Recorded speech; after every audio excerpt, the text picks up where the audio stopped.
Stay awake." The maid pressed both hands against the bleeding man's chest, feeling his blood soak through her fingers.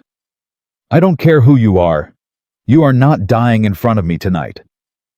The man beneath her hands was Adrian Valenti, the most feared name on the East Coast. And she was nobody. Just a hotel maid at the end of a 12-hour shift. But in that underground parking garage with enemies closing in and no one else coming, Sofia Marquez made a choice that would change both their lives forever. If this kind of story moves you, subscribe to our channel and follow along until the very end. Drop a comment telling us what city you're watching from. I want to see how far this story has traveled. The parking garage was the kind of place that didn't exist on any map, 3 levels underground beneath the Hargrove Hotel on West 47th Street. It was the sort of location that powerful men used when they didn't want anyone to know where they were going or who they were meeting. No cameras, no attendance after 9. Just concrete and shadow, and the sound of water dripping somewhere in the dark. Adrian Valenti had chosen it precisely for those reasons. He had been coming to this garage for 11 years, using the private elevator that connected directly to the hotel's penthouse suite, slipping in and out of meetings that never appeared in any schedule, never left any record, never happened as far as the rest of the world was concerned. In 11 years, nothing had ever gone wrong. In 11 years, he had never once felt afraid. He felt it now. It started as something small, a shift in the air. The way his lead bodyguard, a man named Tomas, who had been with him for 9 years, slowed his stride just slightly as they moved through the second level toward the car. Adrian noticed it the way he noticed everything, not consciously, not with alarm, but as a flicker at the edge of his awareness, a ripple on still water. He had built his entire career on reading ripples. Tomas. The name left his mouth at the exact moment everything broke apart. Later, when he had time to reconstruct it, Adrian would understand that it had been perfectly choreographed. The lights went first. The entire second level went dark in a single breath, and then the sound came. Not the sharp pop of gunfire that movies always promised, but something low and concussive. A compression against his chest that stole the air from his lungs and threw him sideways before he understood what had happened. He hit the ground hard. His ears were ringing. Somewhere to his left he heard Tomas fall. Adrian's body moved on instinct before his mind caught up. He rolled, got his back against the nearest concrete pillar, pressed himself flat. His hand went to his jacket, found the weapon that was always there, pulled it free. He controlled his breathing, the way he'd learned to control everything in his life through sheer, brutal discipline, one measured exhale at a time. The ringing in his ears faded enough to let other sounds through. He heard footsteps, multiple sets, moving with professional patience. He heard someone speaking quietly in Italian, not his dialect, not his city, not his people. And he heard nothing from Tomas. Adrian stayed against the pillar and made himself think. He was wounded. He knew that now, though the shock was still muffling the specifics. Something on his left side below the ribs. Wet. Bad. The kind of wound that gave you time if you were careful and took everything if you weren't. He pressed his free hand against it and felt the damage under his palm and chose not to think about what it meant. He had 3 options. He could fight his way toward the stairwell. 40 feet, 2 exposed positions, at least 4 men between him and the door. He could wait and hope that someone from his organization would notice his absence and come looking. His men knew where he was. Marcus would have already marked the deviation in his schedule. Or he could go deeper into the garage toward the maintenance corridor at the far end that connected to the service elevator. 3 options. 1 obvious answer. Adrian moved. He kept low and stayed in the shadows along the wall, moving away from the footsteps, rather than toward them, ignoring the way each step pulled at the wound in his side and replaced the numbness with something sharp and insistent. He passed 2 cars, past a concrete support column, past the body of one of his men that he didn't stop to identify because stopping meant dying, and he was not ready to die. Not tonight. Not like this. The maintenance corridor was exactly where he remembered it. A metal door industrial hinges a push bar that opened from this side without a key. Adrian went through it without slowing, let the door close silently behind him, and finally allowed himself one full second of leaning against the wall and breathing. His hand was soaked. He looked at it in the thin light from the emergency strip on the ceiling. Red going dark at the edges where it had started to dry. A lot of it. More than he would have preferred. He pressed it back against his side and moved toward the service elevator. He hit the call button and waited. The elevator descended, the doors opened, and Adrian stepped in, rode it up 2 floors to the loading dock level, pushed through the heavy door into the access corridor behind the hotel kitchens, and kept moving on pure will, because the alternative was collapsing on a concrete floor and bleeding out, while the people who'd arranged his murder searched the garage below.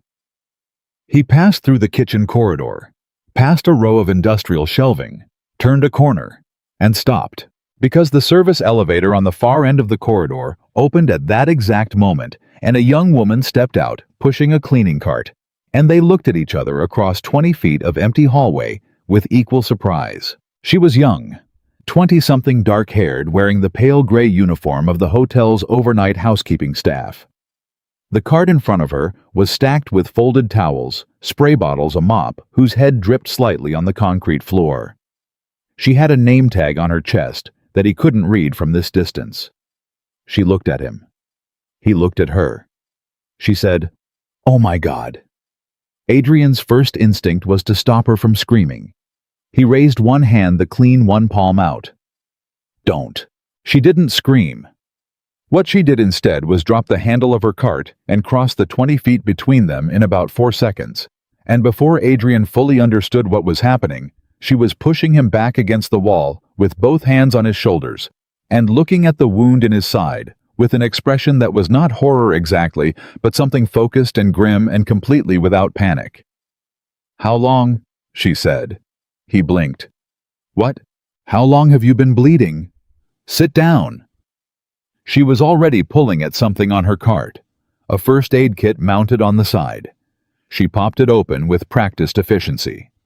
"Sit down right now, I need to see it." "I don't have time to." "You don't have time not to." She looked up at him directly, and there was something in her eyes that stopped the argument in his throat. Not fear, not deference. Something matter-of-fact and absolute. "If you keep moving, you'll bleed out in 20 minutes. Sit down." Adrian Valenti had not taken an order from anyone in 15 years. He sat down. She worked fast. She pulled on the single latex glove from the kit, pressed a thick pad of gauze against the wound, and held it with both hands, leaning her weight into it, with a steadiness that didn't belong on the face of a 20-something hotel maid in a service corridor at midnight.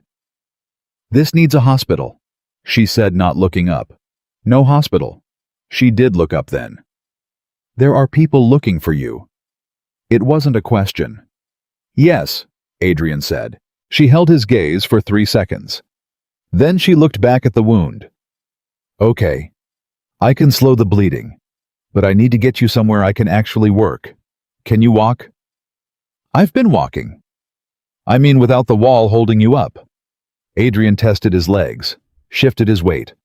The pain was real now, no longer muffled, coming in waves that tightened his vision at the edges, but his legs held. "Yes." She straightened. "I'm going to get you out of here. There's a back exit at the end of this corridor that goes out to the service alley. I live 3 blocks from here. Do you understand what I'm telling you?" He understood exactly what she was telling him. She was offering to take him somewhere her name was on the door. Somewhere that could be traced back to her. Somewhere that put her directly in the path of whatever had just tried to kill him. "You don't know who I am," he said. "I don't need to know who you are," she said. "I need you to keep pressure on that gauze while we move. Can you do that?" He put his hand over hers on the gauze pad. She pulled hers away and looked at him one more time with that same unreadable steadiness. "Stay close," she said. "And don't talk in the alley." Adrian Valenti followed a hotel maid out of the building through a service door into the rain and into the dark. He did not ask her name until they were inside her apartment and she had the door locked and was already moving toward a cabinet on the far wall that held improbably an amount of medical supplies that no one would expect to find in a place like this. "Sophia," she said, not turning around. "My name is Sophia Marquez. Don't thank me yet." The apartment was on the third floor of a building on West 44th, and it was the smallest space Adrian had been inside in 20 years. One main room that served as both living room and kitchen. One narrow hallway, one bathroom. One closed door that he assumed led to a bedroom, but it was clean. Carefully, deliberately clean in the way that spoke of someone who had very little and respected every inch of it. The furniture was old, but arranged with intention. There were photographs on a small shelf near the window, a single lamp with a yellow bulb that turned the whole room warm. An elderly woman was asleep in a recliner near the lamp. Sophia had paused in the doorway, looked at the woman and said quietly, "That's my grandmother. She sleeps heavily. Don't wake her." Adrian had said nothing. He was conserving everything for the effort of remaining upright. Sophia cleared the kitchen table with one arm, moving a collection of papers and 2 school books onto the counter with practiced efficiency, and then pointed at the table. "Sit there. Take your jacket off." He sat. He took his jacket off, which cost him more than he expected, and showed in his face, and he saw her notice it, but she said nothing about it. She laid out what she had with the brisk efficiency of someone who had done this before or something close to it. Gauze. Medical tape. A bottle of something that she opened and held up briefly. "This will hurt." "Do it." She did it. Adrian made no sound. He had learned long ago that pain was information, not instruction, and he had trained himself to receive it without reaction. But the muscles in his jaw tightened hard, and she saw that too, and the corner of her mouth moved in something that wasn't quite sympathy and wasn't quite admiration. Something acknowledgement-shaped. "You've been hurt before," she said, working. "Yes." "This isn't the worst one you've had." He looked at the scar on his right forearm that had been there for 22 years. "No." "Okay." She was quiet for a moment, focused on what she was doing. Then, "The bleeding's slowing. I can close this enough to hold, but you need stitches. Real ones from someone qualified." "You're not qualified." She paused, just briefly. "I was a medical assistant for 4 years. I've assisted on more procedures than I can count." She tied off the bandage with clean, confident hands. "I said you need stitches. I didn't say I couldn't do them." He studied her face. "Then why haven't you?" "Because I want to know who you are first." She sat back and looked at him directly. "And whether helping you tonight is going to get my grandmother killed." The room was quiet. The old woman in the recliner breathed slowly. Rain pressed against the window. Adrian said, "My name is Adrian Valenti." He watched her face. She knew the name. He could see the recognition move through her, a slight tightening around the eyes, a half-second stillness. But what came after wasn't fear. It was something more complicated. Something measuring. "Valenti," she said. "Yes." "You control the Wanda." "Yes." She was quiet for another moment. Then she stood and went to the cabinet and came back with a small case and opened it on the table between them. "Okay," she said. "Just that." Adrian stared at her. "You understand what I just told you?" "I do." Most people would be walking out that door right now. Most people weren't standing in a service corridor with a bleeding man at midnight.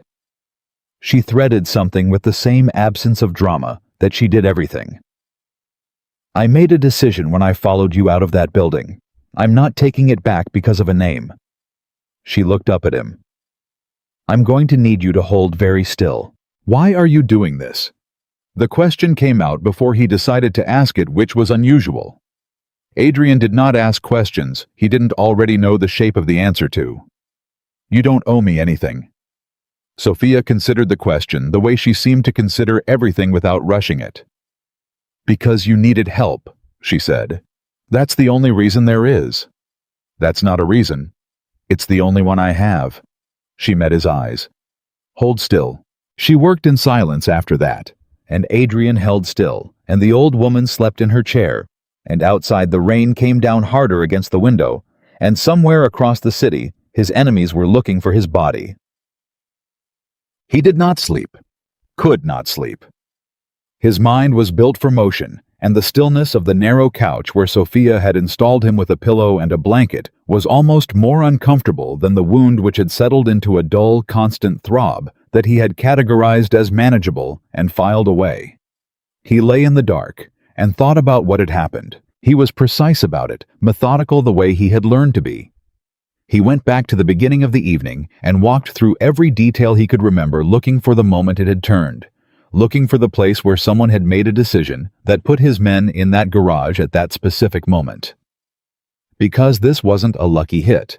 This was inside information. The meeting in the Hargrove had involved 4 people besides himself. His attorney, a man named Girardi, who had represented him for 12 years.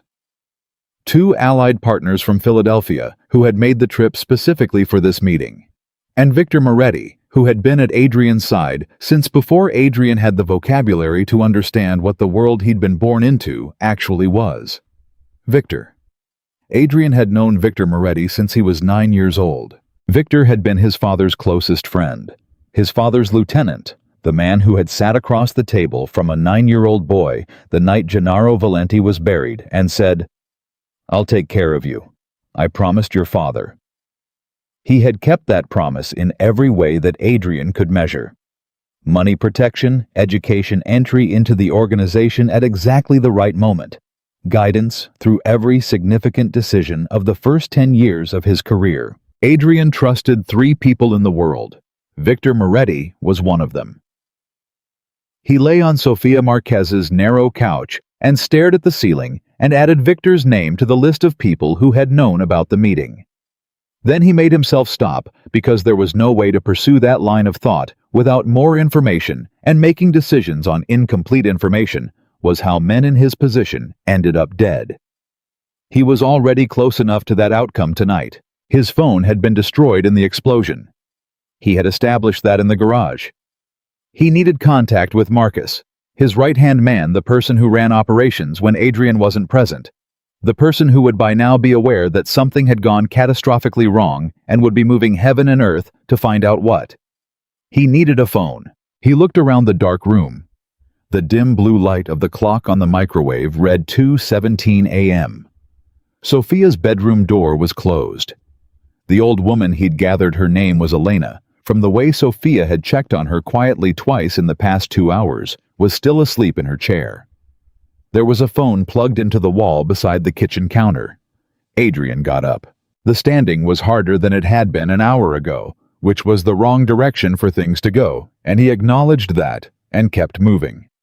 He crossed the room slowly, took the phone from the charger, considered what number he could call that wasn't compromised, and dialed Marcus's personal cell, the number that didn't appear in any organizational record that only 3 people in the world possessed. It rang twice. Marcus picked up on the second ring and said in a voice that was precisely controlled and very close to breaking, "Tell me you're alive." "I'm alive." The sound Marcus made was barely a word, more like an exhale that happened to have consonants in it. "God, where are you?" "What happened? I've had men at that garage for 2 hours. It was a setup, Adrian. The whole thing someone told them." "I know." "Are you hurt?" "Yes. Manageable. I need you to listen to me, and I need you to do this without asking questions you don't already have the answer to." He kept his voice low and even. "I'm somewhere safe. I need you to lock down everything we discussed tonight. Every piece of it. Nothing moves. Nobody talks. Everything goes dark until I tell you otherwise." "Already done. The moment we found the garage, I locked everything." "Good. I need you to start pulling records. Every communication in and out of the organization in the last 2 weeks. Every meeting, every call, every message. I want to know who knew about tonight." A pause. He heard Marcus breathing. "You think it came from inside?" "I know it came from inside." Another pause. Longer. Victor is... Don't say anything else on this line. Silence. Just pull the records, Adrian said. I'll contact you when I can. Don't come looking for me. Don't tell anyone I called. Adrian? Marcus? Yeah. Okay, I hear you. Adrian ended the call and stood in the kitchen with the phone in his hand and the throb in his side getting louder. And it was in that moment that the door behind him opened quietly, and Sofia Marquez came into the kitchen in a worn robe, looked at the phone in his hand, and looked at him. I should have offered, she said simply. I'm sorry. You were asleep. I wasn't really asleep. She moved past him to the kitchen counter, filled a glass of water, and held it out to him. You're pale. I'm fine. You're pale, and you're sweating, and the wound is probably pulling. She nodded toward the couch. Sit down before you fall down. There's a difference between being tough and being stupid about it. He almost said something sharp. Then he looked at her face and realized she wasn't challenging him. She was telling him a fact the way someone tells a fact to a person they're actually concerned about. And the experience of being on the receiving end of that was strange enough to stop whatever response had been forming. He sat down. She brought the water and then pulled the small chair from the kitchen table close to the couch and sat facing him with her hands around her own glass. Your people are looking for you, she said. Yes. The people who hurt you are looking for you too. Also yes. She nodded slowly.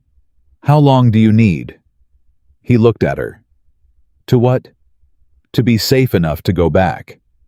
She said it completely without judgment, as if the question were logistical rather than anything else. I'm not asking you to explain everything. I'm asking how long you need to not be here. Adrian had been asked many things by many people. He had been asked for money and power and silence and revenge and opportunity and protection. He had been asked things disguised as other things, offered things that were actually threats, given choices that were not choices at all. No one had ever asked him simply and directly how long he needed. I don't know yet, he said. She nodded again as if that were a perfectly acceptable answer. Then you stay until you know. She looked at her water glass. My grandmother is going to want to feed you in the morning. I'm telling you that now so you're not surprised.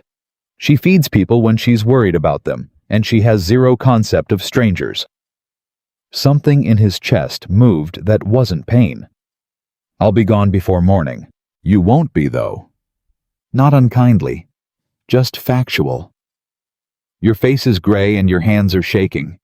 You're going to sleep, and in the morning my grandmother is going to give you eggs and bread, and she's going to talk at you in Spanish, and you're not going to understand most of it, and you're going to be fine. Adrian opened his mouth, closed it. Sofia stood, took his empty water glass, and walked back toward her bedroom. At the door she turned. The people who did this to you, she said. Did they do it to your bodyguards too? He thought about Tomas. The sound he'd made when he fell. The silence that had followed it. Yes, Adrian said. She held his gaze for a moment. Her face was careful, and under the careful, there was something that looked like grief for men she'd never met for a violence she'd had nothing to do with. The kind of feeling most people in his world had stopped having long ago. I'm sorry, she said. Get some rest. She went into her room. Adrian lay in the dark for a long time after that, staring at the ceiling with the weight of everything pressing down on him. The pain, the betrayal, the names. He was already running through his mind, the calculations that never fully stopped. And somewhere in all of it was the strange, persistent presence of Sofia Marquez, who had found him bleeding in a service corridor and made a decision in the space of 2 seconds and had not asked a single thing in return. He had met thousands of people in his life. He tried to think of the last time one of them had genuinely surprised him. He couldn't. Meek. Elena Marquez woke at 6 in the morning. She was 81 years old, 4 feet 11 inches tall, and she moved through her kitchen with the authority of someone who had been the center of every room she'd ever walked into.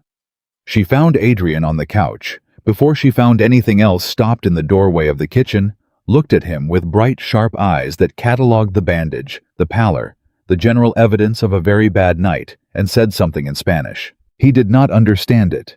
She repeated it. He said, "I'm sorry I don't speak." She waved one hand in the universal gesture of someone who considers language a minor administrative inconvenience and moved to the stove. 30 minutes later, there were eggs on the table and bread and a thick cup of coffee, and Elena had gestured at the chair opposite her with the same absence of uncertainty that her granddaughter applied to everything, and Adrian sat down and ate because something about Elena Marquez made not eating feel actively rude. Sophia appeared from her bedroom at 6:45, stopped in the kitchen doorway, looked at her grandmother, looked at Adrian and said, "I see she got to you." "She gestured," Adrian said. "That's how she gets everyone." Sophia poured herself coffee, leaned against the counter, and looked at him properly for the first time in the full morning light. "How's the pain?" "Manageable." "You said that last night." "It was true last night." She set down her cup. "I need to go to work. I have a shift at 6 this evening, and I need to sleep before then." She looked at him steadily. "I need you to promise me that you won't open the door for any reason while I'm asleep." He looked at her. "You're trusting me alone in your apartment." "My grandmother is here." As if that settled it.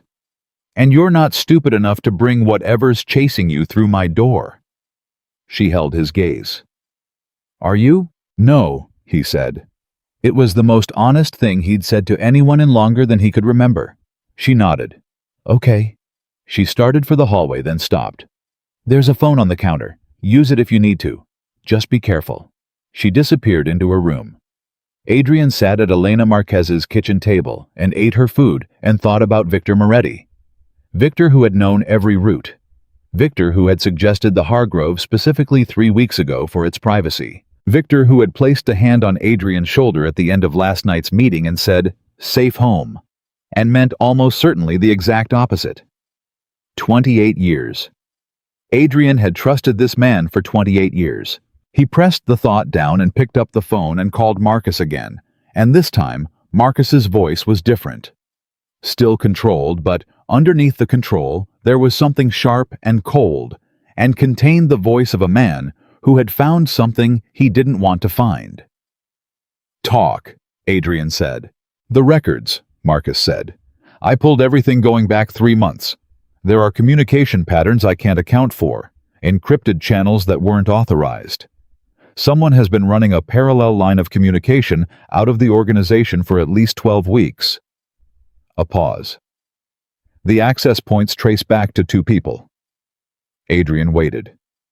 "Girardi," Marcus said. "And Victor," Adrian said. Silence. "How long have you known?" Marcus said quietly. "Since last night." "Adrian." "I know." He kept his voice flat and even, and did not allow himself to feel it yet, because feeling it would come later after the work was done, and he had learned a very long time ago that grief and action did not keep good time together. "Keep pulling. I need everything." Timeline partners what they were planning. Who else is involved? "There's more," Marcus said. "The rival organization, the one from the south side, the Caruso people, we've been tracking unusual movement for the past month. Something's been arranged. Something big." "A takeover." "A full handover," Marcus said. "Victor wasn't just trying to remove you. He was setting up a transition. The whole organization, Adrian. He was going to hand it to the Carusos in exchange for a position at the top of the new structure." The kitchen was very quiet. Elena at the table was watching him with those bright, sharp eyes. She said something in Spanish quietly, almost to herself. Adrian looked at her. She reached across the table and put her small, weathered hand over his, briefly the way someone does when they understand the shape of something, even if not the specifics. Then she went back to her coffee. "How long do I have?" Adrian said into the phone. "Before they move," Marcus calculated. "If they think you're dead, they'll want to accelerate. They'll need to act before anyone in the organization asks too many questions. I'd say 72 hours, maybe less." "Then I have 72 hours. What are you going to do?" Adrian looked at Elena Marquez's hand, where it had rested over his for that brief moment. He looked at the doorway Sophia had disappeared through. He thought about a woman who had pressed her hands against a stranger's bleeding chest and made a decision in 2 seconds with no information and no guarantee and nothing to gain. "Something different," he said. Marcus was quiet for a moment. "That's not a plan. It's the beginning of one." Adrian set down the phone. "Keep pulling records. I'll call you tonight." He sat for a long time after that, and Elena refilled his coffee without asking, and the morning light came through the window over the kitchen sink, and Adrian Valenti, who had spent 20 years building a world where everything had a price, and everyone had an angle, and trust was a weapon that other people left themselves open to, sat in a stranger's kitchen on West 44th Street, and tried to remember the last time he had eaten breakfast with someone who asked nothing from him. He couldn't remember that either. Sophia slept until 4. When she came out of her room, she found Adrian at the kitchen table with a yellow legal pad that he'd found somewhere covered in handwriting, names, dates, arrows connecting them. The kind of organized information map that her grandfather used to make when he was working through a complicated problem. She stood in the doorway and looked at it. "You work with paper," she said. "Habit." He looked up. "How's your side?" she asked. He glanced down. "The same." "That's not what I asked." She crossed to him, and without preamble, he lifted his shirt slightly, and she looked at the bandage with a clinical directness that had stopped making him uncomfortable sometime around hour 3 of knowing her. "No red bleeding through. That's good." She stepped back. "You should probably eat again. Your grandmother fed me 3 times. She does that." Sophia poured herself water and leaned against the counter and looked at the legal pad, not reading it too far away, just acknowledging its existence. "You've been figuring something out." "Yes." "Something dangerous?" "Everything in my life is dangerous." She looked at him steadily. "More dangerous than usual, then." He met her eyes. "Someone I trusted for 28 years arranged to have me killed last night, and now I have about 70 hours to decide what I'm going to do about it." Sophia was quiet for a moment. Then, "What are your options?" He tilted his head slightly. "You want to know?" "I'm already involved," she said simply. "I'd like to understand what I'm involved in." There was a logic to that he couldn't argue with. "Option 1, he said, is the obvious one. Find the people responsible. Make sure they understand what it costs to move against me. Rebuild from a position of demonstrated strength." "Violence," she said. "Control," he said. "What's option 2? He looked at the legal pad. "There's information, enough of it documented correctly given to the right people, that the people who want my organization could be stopped through legal means. It would dismantle what I've built, but it would end the threat permanently and without—" He stopped. "Without more bodies," she said. He didn't answer, which was an answer. Sophia set down her water glass. She was looking at him in that way. She had the measuring look that seemed to go further than the surface of things. 28 years is a long time," she said. "Yes." "The person who betrayed you. You're angry." "I don't let myself be angry," he said. "That's not the same as not being angry." She held his gaze. "What was he to you before last night?" The question landed differently than he expected. He thought about deflecting it. Then he thought about Victor's hand on his shoulder. Safe home. "He was the only person my father trusted," Adrian said. "After my parents died, he was the person who told me who I was supposed to become. He built everything I am." A pause. "Or I thought he did." Sophia was quiet for a moment. "And now you're wondering how much of what he built was real," she said. "And how much of it was just a longer version of last night?" Adrian looked at her. She picked up her water glass and turned toward the hallway. "I have to get ready for my shift." She stopped. "Whatever you decide, decide it because you believe it's right, not because you're angry. Angry people make choices they spend the rest of their lives carrying." She glanced back at him. "I know something about that." She went to get ready for work. Adrian looked at the legal pad. He looked at option 1. He looked at option 2. He sat with both of them for a long time in the quiet kitchen that smelled like Elena's coffee, and he thought about what Sophia had said. Decide because you believe it's right. And he thought about a woman who had pulled a first aid kit off a cart in a service corridor and pressed her hands against a stranger's chest and said, "Stay awake. I'm not letting you die here. No angle, no price, no hidden cost, just a decision." He thought about the kind of man who had made it impossible for people like Sophia to become what they were supposed to become. The hospitals that took money for silence. The politicians who made choices for the powerful instead of the powerless. The organizations, including his own, that turned entire neighborhoods into territories and entire people into costs. He thought about a medical assistant who had dreamed of being a doctor and had tried to do something honest in a world that punished honesty, and had ended up here in this apartment working 2 jobs in the middle of the night to keep her grandmother housed and safe. He looked at the legal pad. He picked up the phone. He called Marcus. "Cancel option 1, he said when Marcus picked up. A very long silence. "Adrian." "I said cancel it." Another silence. Then slowly, "What are we doing instead?" Adrian looked at the photographs on Sophia's shelf. A young woman with a stethoscope around her neck, smiling broadly, standing outside a building whose sign he couldn't read from across the room. Sophia, maybe 4 or 5 years younger, in a different version of who she'd been working to become. "We're doing something harder," he said. Marcus Leone had not slept in 31 hours. He was not a man who showed exhaustion easily.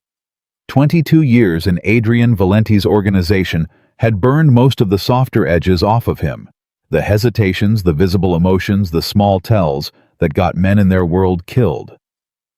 He had learned to operate on 4 hours and black coffee and the particular kind of focus that came from understanding that slowing down was not an option. But when Adrian walked through the door of the safe house on Staten Island, 2 days after the garage, Marcus stood up so fast he knocked his chair backward, and there was nothing controlled about it.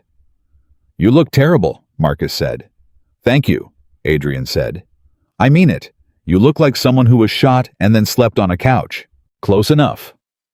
Adrian moved to the table and sat with the careful economy of someone managing pain, and Marcus watched him do it and said nothing, because saying something would not help either of them. "What do we have?" Marcus sat. He spread the contents of a folder across the table with both hands, photographs printed, communications, a timeline built across 3 sheets of legal paper taped together. 12 weeks, he said. Victor has been running communications to Caruso's people for at least 12 weeks. Probably longer, but that's where the evidence starts. He tapped a photograph. This is a meeting at a restaurant in Queens 6 weeks ago. Victor and Sal Caruso's son Dominic. 3 hours. Private room. Adrian looked at the photograph for a long moment. Victor's profile, silver-haired, a little heavier than he'd been 10 years ago, leaning across a table toward a younger man whose face Marcus had circled in red pen. What were the terms? Best we can piece together, Victor delivers the organization. Leadership structure, asset locations, operational accounts, territory maps. Everything. In exchange, he gets a position at the top of the merged operation, equal footing with Dominic Caruso. Marcus paused. He was going to give them everything, Adrian. 30 years of what your father built and what you built after him. All of it. Adrian said nothing. There's more. Marcus pulled another sheet. The attack in the garage wasn't the first attempt. 6 weeks ago, your car was supposed to be intercepted on the expressway. It didn't happen because you changed your route that morning, remember? The meeting in Brooklyn ran long. I remember. 3 weeks before that, someone paid for access to your building's security system. They pulled it for 40 minutes one Tuesday afternoon. You happened to be in Boston that day. Marcus set the sheet down. He's been trying for 2 months. The garage was the 3rd attempt. The room was quiet. Adrian looked at the timeline. He looked at Victor's name appearing at regular intervals connected to dates and locations, and amounts of money that added up to something that, if Adrian were being precise about it, had been in construction for much longer than 12 weeks. The kind of thing that doesn't start with a decision. The kind of thing that starts with a slow accumulation of small resentments, or small greed, or small fear building over years until the person who holds it can no longer tell you exactly when it began. "He was my father's friend," Adrian said. "I know. He came to every funeral. He sat across the table from me when I was 9 years old and told me he would take care of me." Adrian's voice was perfectly level. "He put his hand on my shoulder 2 hours before he tried to have me killed." "I know," Marcus said again. "What do you know about the woman?" Marcus said carefully after a moment. Adrian looked up. "You were somewhere for 2 days," Marcus said. "You used a landline I didn't recognize. Someone let you into a building and out of it. I'm not asking for details. I'm asking if she's a liability." "She's not." "Adrian, she doesn't know enough to be a liability, and she's not the kind of person who would use what she knows even if she did." He said it with the same certainty he applied to operational facts, and he watched Marcus register that certainty and decide not to press it. "Okay," Marcus said. "What's Victor's timeline?" Marcus shifted. "Based on the communication patterns, he believes you're dead. The attack in the garage, they found blood, found 2 of your men. They assumed." He paused. "He's moving fast. We've picked up activity in the last 48 hours that looks like transition prep. Asset documentation being pulled. People in the mid-level being quietly approached about allegiances. He's telling people I'm dead. Quietly. Very quietly. No announcement. Just creating a vacuum and waiting for people to step into it." Marcus folded his hands on the table. "We have maybe 48 hours before it becomes impossible to stop quietly." Adrian nodded once. "Start the documentation package. Everything we have on Victor the Caruso communications, the attempts on my life, the parallel accounts. I want it built for delivery to the federal task force." Marcus went very still. "Marcus, you want to go to the feds?" "I want to use the feds," Adrian said. "There's a difference. We build the package so that Victor and Dominic Caruso are the primary targets. What I am is collateral and context. We give them enough to move, we control what we give, and we stay ahead of it. And the organization starts winding down." He said it with a steadiness that Marcus clearly hadn't expected, because something shifted in Marcus's face, not surprise exactly, but the recalibration of a man who has just had his foundational assumptions rearranged. Quietly, responsibly, with as little damage as possible to the people at the bottom who were just doing what they were told. "You're serious," Marcus said. "Completely. That's not—" Marcus stopped himself, started again. "That's not who you've been for 20 years. "No," Adrian agreed. "It isn't." A long pause. Marcus looked at the table, at the photographs, at the timeline that represented 12 weeks of someone he'd known for 2 decades, quietly building the architecture of betrayal. When he looked up, his face had settled into something that was not quite peace, and not quite agreement, but was at least the look of a man who had decided to trust the person across from him one more time. "Where do we start?" he said. Adrian went back to West 44th Street that evening. He had not planned to. He had planned to have Marcus arrange a different location, somewhere more defensible, somewhere that didn't put a woman and her grandmother in the geographical center of whatever came next. He had given Marcus a list of people to contact and a set of instructions, and had fully intended to walk out of the Staten Island safe house and disappear into the operational machinery he'd spent 20 years building. Instead, he found himself at the door of Sophia's building at 8:30 in the evening, standing in a light drizzle, with a bag containing improbably 2 containers of soup from the restaurant on the corner that had been open and had food, and was the only place he'd walked past on the way here. He stood outside for a moment. Then he rang the buzzer. Sophia's voice came through the intercom, cautious. "Who is it?" "Adrian?" A pause, longer than necessary. The door buzzed open. She was in the doorway of the apartment when he came up the stairs still in her work clothes, arms crossed, looking at him with an expression that mixed relief with something more complicated, that she was clearly trying to keep off her face. She looked at the bag in his hand.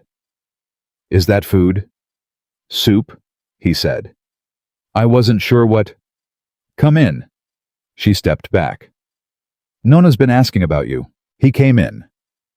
Elena looked up from her recliner with the bright-eyed recognition of someone who had apparently fully categorized Adrian Valenti as a person who came back and said something in Spanish that included the word flaco twice. "She says you look thin," Sophia translated from the kitchen. "I understood flaco," Adrian said. Elena said something else. "She wants to know if you ate today." "I had—" He thought about the coffee from the safe house. "Partially." Elena stood up with the authority of someone for whom the concept of partially eating was a personal offense, and moved to the kitchen, and Adrian found himself gently redirected to the kitchen table by the sheer gravitational force of an 81-year-old woman who had decided he needed feeding. Sophia took the soup containers from him and looked at them. Then she looked at him. Something in her face had relaxed slightly the way a person relaxes when something they were holding tension about turns out to be different than they feared. "You went to your people," she said. "Yes." "You came back." He met her eyes. "I said I would be careful about your door." "You said you wouldn't bring anything dangerous through it." She set the soup on the counter. Is that still true? He thought about 48 hours and a documentation package, and Victor Moretti believing him dead, and the particular precariousness of what came next. "I don't know yet," he said honestly. She accepted that with a nod. "Okay." She reached into a cabinet for bowls. "Then let's eat first."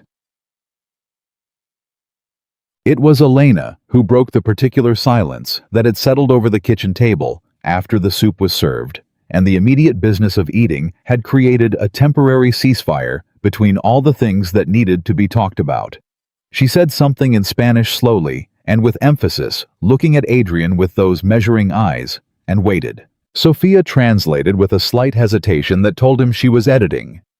"She says you have the face of someone who has been carrying something for a very long time. She wants to know if anyone has ever told you that you don't have to keep carrying it alone." Adrian looked at Elena. Elena looked back at him with the patience of someone who had been waiting for an honest answer to an honest question for 8 decades and was prepared to wait considerably longer. "No," Adrian said. "No one has told me that."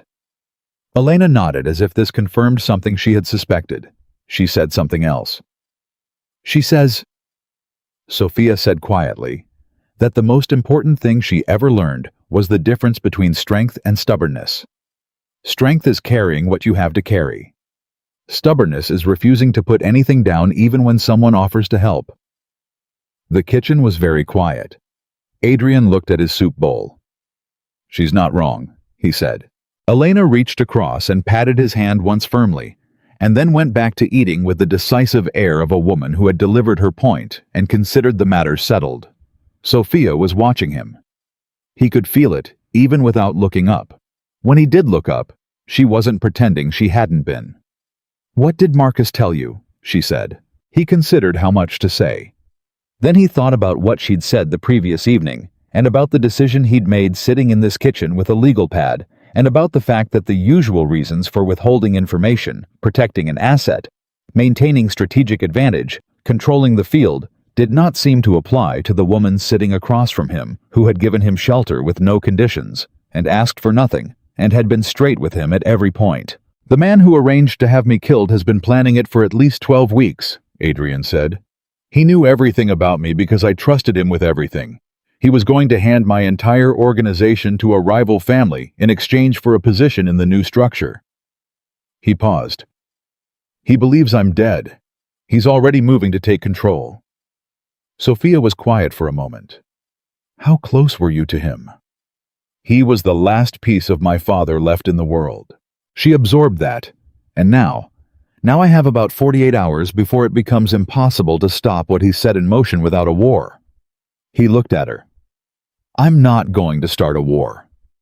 Something in her expression shifted, something she controlled quickly, but not quite quickly enough. What are you going to do instead? Something that will cost me everything I've built, he said. But stops the worst of it. For the people in the middle of it who didn't make the choices that got us here. She was looking at him differently now. Not with the clinical attention she'd given the wound in his side, and not with the careful reserve she'd maintained through most of their conversations. Something more open. Something that took a moment to settle into a word. She looked at him like he was someone who had surprised her. That's not what I expected you to say, she told him. What did you expect? Honestly, revenge. She folded her hands around her bowl. Most people in your position would lead with revenge. Most people in my position don't get the chance to think it through, he said. I had 2 days on your couch.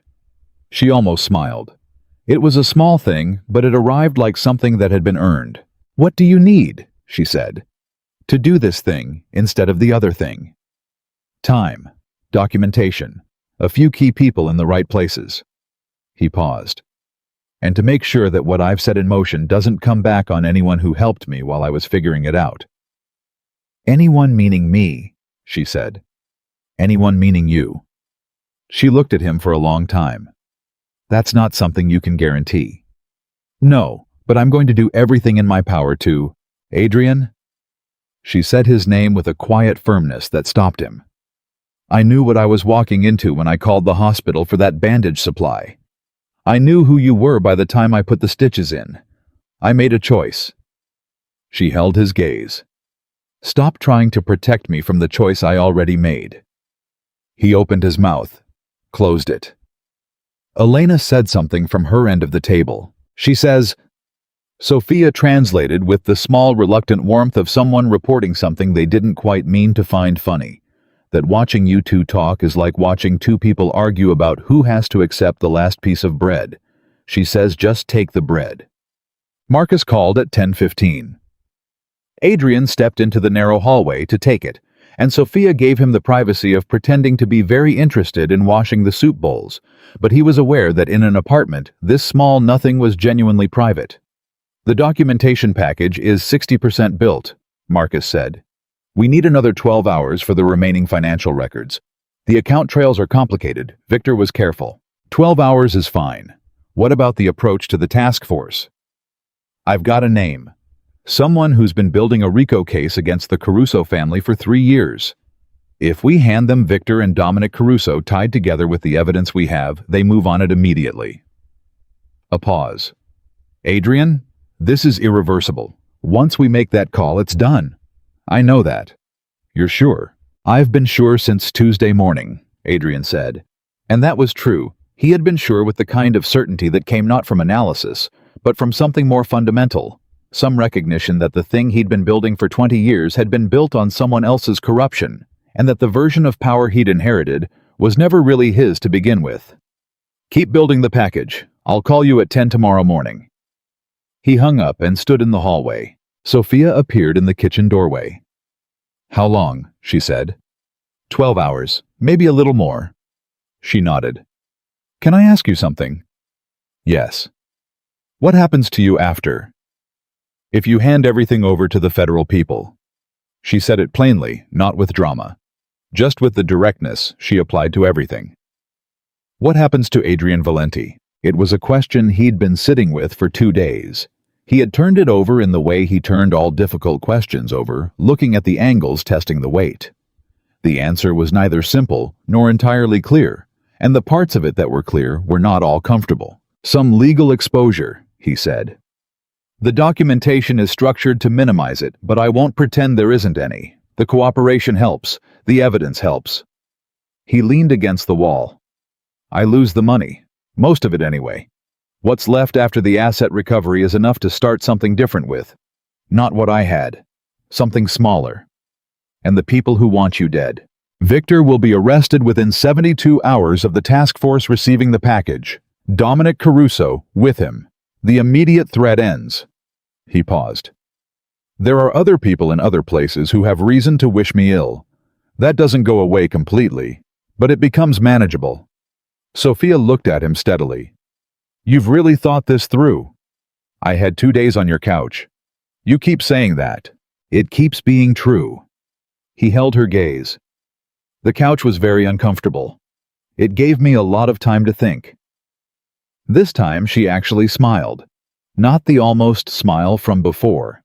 A real one, brief and unguarded, and it changed the whole geometry of her face. He found himself entirely unprepared for it, which was not a sensation he was accustomed to. "I'll get you a better pillow," she said, and disappeared back into the kitchen. The next 12 hours moved the way consequential hours always move, too slowly in the stretches, and then, all at once, Marcus built the package. Adrian reviewed it in sections as pieces arrived, going through each document with the same precision he'd applied to business for 20 years, which was perhaps the last time in his life he would apply it to anything like this. He found 3 gaps in the timeline that needed additional documentation, and Marcus filled them. He found 1 piece of evidence that was circumstantial enough to weaken the package, and they pulled it. What remained was clean and complete and devastating. At 2 in the morning, Sophia came out of her room and found him at the kitchen table, and did not tell him to sleep, which he appreciated. She made coffee instead, and put a cup in front of him, and sat down across from him with her own, and they existed in the same space without speaking for a while, which Adrian found unexpectedly that he did not want to end. "Tell me about the medical assistant," he said finally. She looked up. "You mentioned it, that you were one before." He set down his pen. "What happened?" She was quiet for a moment. Not guarded, he'd learned to read the difference with her, just choosing how to enter a thing. "I worked at a private hospital in the Bronx for 4 years, she said. "Good work. I was going to school at night to move toward a PA license, eventually medical school if the funding came through." She wrapped both hands around her coffee mug. "There was a doctor there, a good one, or I thought he was. He started cutting corners in ways I noticed, and other people pretended not to. Billing for procedures that didn't happen. Ordering tests that weren't necessary because the hospital got a kickback from the lab. Small things at first, then bigger things. Then a patient died," she said. "A man named Robert Cardenas. 63 years old, came in with chest pain. He should have had an immediate intervention. Instead, he got put in a queue because his insurance was going to be complicated, and the doctor on call had a financial arrangement with a different specialist who wasn't available until the next morning." She looked at her mug. "He died at 4 a.m. His wife was in the waiting room." Adrian said nothing. "I filed a report," Sophia said. "Internal first, then external. When the internal one disappeared, I named the doctor. I named the hospital administrator who was running the billing scheme. I had documentation." She paused. "Within 3 months I had been dismissed for performance issues that were entirely invented. My licensing application had been flagged with a complaint from the hospital's board, and the doctor I named had given a statement to the medical board that I had falsified records to cover my own errors." She said it without heat, but not without weight. "They were very thorough. Did anything happen to them?" "The doctor retired 2 years ago. The administrator got a promotion." Her voice was level. "Robert Cardenas's wife got a settlement she was required to keep confidential." Adrian looked at her.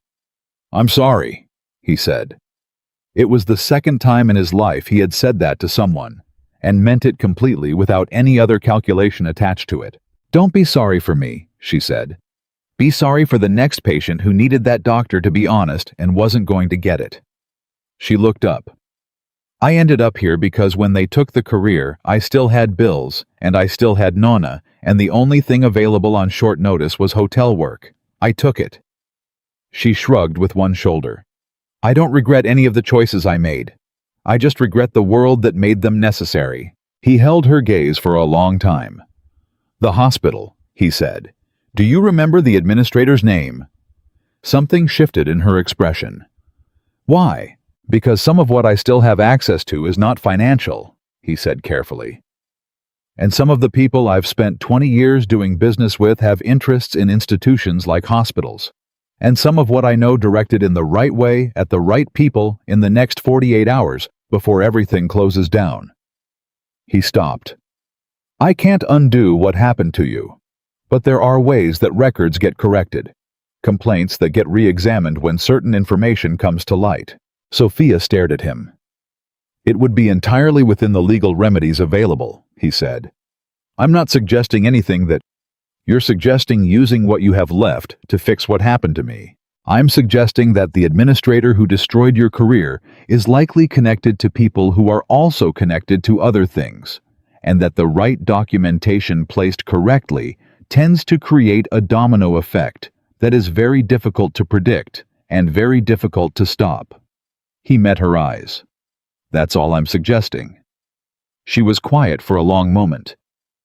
My grandmother would say, she finally said, that sometimes God sends help through the strangest doors. I know what you're not, she said. I know exactly what you are. She looked at him with clear, steady eyes. I'm saying thank you.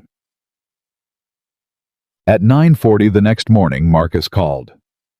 Package is complete, he said. Clean, documented, sourced. Ready to transmit. Hold it 30 minutes. 30 minutes, Adrian, we're all ready. 30 minutes, Marcus. He looked across the kitchen table at Sophia, who had heard and was watching him. There's one more thing I need to add. He spent the next 20 minutes on the phone with a man he had done business with for 9 years, a man whose interests included, among other things, several board positions in non-profit healthcare organizations, and one very specific connection to a medical licensing review board that operated out of an office on East 68th Street. He spoke precisely and without warmth, and made clear exactly what he had and what he was prepared to make available, and what he expected in return. When he ended the call, he looked at Sophia. It's not a guarantee, he said. But the person who filed the complaint against your license is about to find that 3 of their own filings from that same period are going to be reviewed for accuracy. And the administrator. He stopped.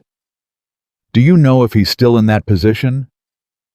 Yes, she said. I looked him up last year. Not for much longer, Adrian said.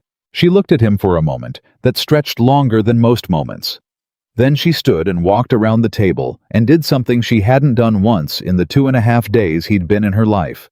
She put her arms around him briefly, carefully, mindful of the wound in his side, and held on for exactly 3 seconds and let go. Okay, she said, stepping back. Make your call. He called Marcus at 10:02. Send it, he said. The sound of Marcus's exhale was almost inaudible. Sending now. A pause, the kind that meant things were in motion that could not be reversed. Adrian, for what it's worth, I think you're making the right call. I know, Adrian said. How do you know? He looked at Sophia, who had moved back to the kitchen and was making coffee with the easy confidence of someone entirely at home in her own space, in her own choices, in the life she had built from what she had after everything else was taken. Because it doesn't feel like power, he said. It just feels like the right thing. He ended the call. The coffee maker finished its cycle. Elena Marquez materialized from the direction of the bedroom in her robe and slippers, looked at Adrian at the kitchen table, looked at her granddaughter at the counter, said something brisk and certain in Spanish, and moved to the cabinet for 3 cups. She says, Sophia said without turning around, that if you're going to keep showing up at her table, you should at least learn how to say good morning properly. Buenos dias, Adrian said. Elena turned and looked at him. Then she smiled, and it was the warmest thing he'd seen in 20 years, and he was entirely unprepared for that too. Sophia turned from the counter and looked at him with the coffee cups in her hand and something clear and unguarded in her face. She likes you, she said. I gathered. She doesn't like most people. I gathered that too. Sophia set the cups on the table and sat down across from him, and Elena sat at the head of the table between them, and through the window, the morning was gray and wet and ordinary, and somewhere across the city, a documentation package was landing in the hands of a federal task force. And in 48 hours, the man Adrian had trusted since he was 9 years old would discover that the empire he'd planned to inherit had been dismantled from underneath him. But that was 48 hours away. Right now there was coffee, and an 81-year-old woman who had decided Adrian Valenti needed feeding, and the strange, unearned, improbable peace of a small apartment on West 44th Street. Adrian picked up his cup. He did not allow himself to look too closely at what that peace was made of, or what it meant, or how long it could last. He just held it, for as long as he was allowed to. The federal task force moved faster than Adrian expected. He had given them 48 hours in his calculations. Clean documentation, clear targets. The kind of evidence that prosecutors spent careers hoping to find, dropped in their laps. He had assumed they would spend at least a day verifying cross-referencing, building the procedural scaffolding that federal agencies required before they moved on anyone significant. They moved in 31 hours. Marcus called at 6:14 in the morning, and Adrian was already awake.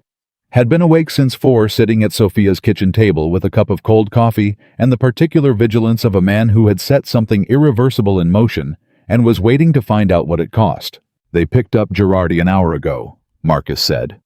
His attorney is already screaming, which means Girardi is already talking. A pause. Victor knows something's wrong. My source inside says he's been on the phone since 5 a.m. He's trying to figure out who moved and how. Does he know it came from me? Not yet. He still thinks you're dead. Right now he thinks there's a leak somewhere in the Caruso operation. Another pause. Adrian, he's going to figure it out. Maybe not today, but when Girardi starts providing names to get himself a deal. How long? Before Victor knows you're alive, 72 hours at the outside. Probably less. Marcus's voice was careful the way it got when he was delivering information he didn't want to deliver.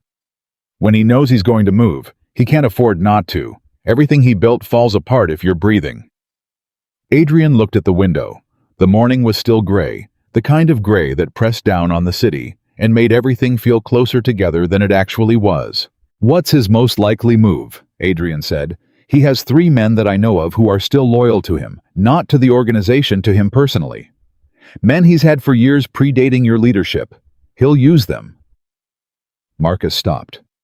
And he'll try to find you through whatever thread he can pull. People you've talked to, places you've been, anyone who saw you between the garage and now. The word anyone landed with a particular weight. Adrian thought about West 44th Street.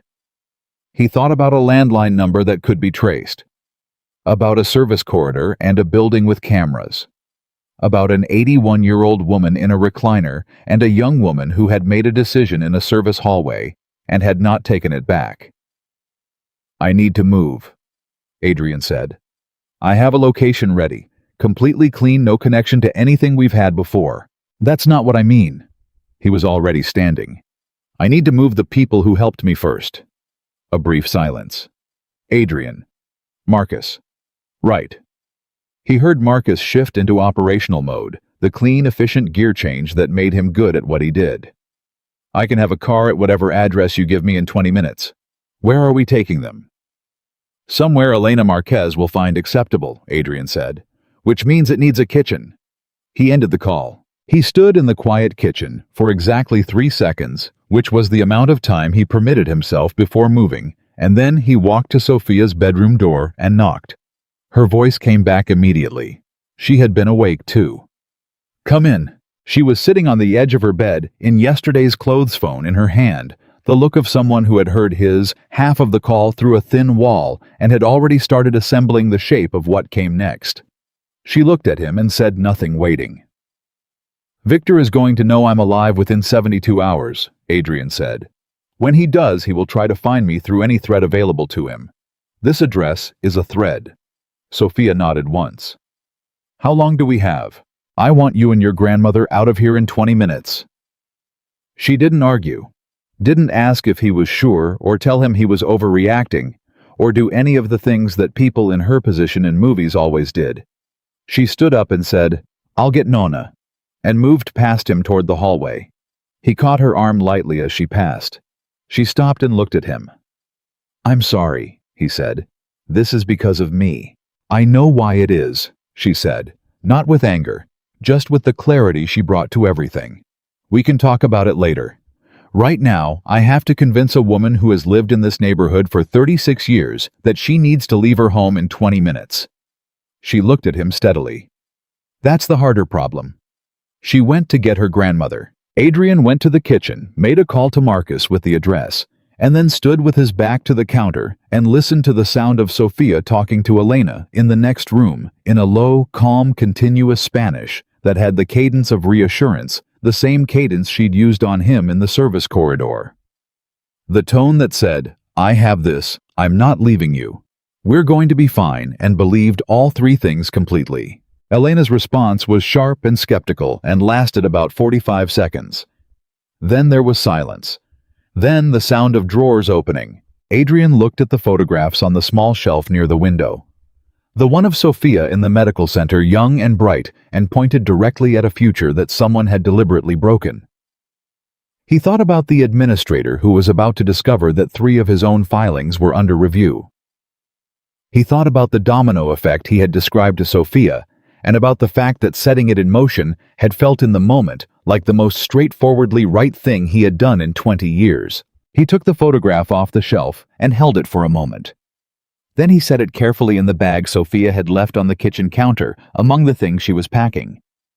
He figured she'd want it where she was going. The car Marcus sent arrived in 18 minutes.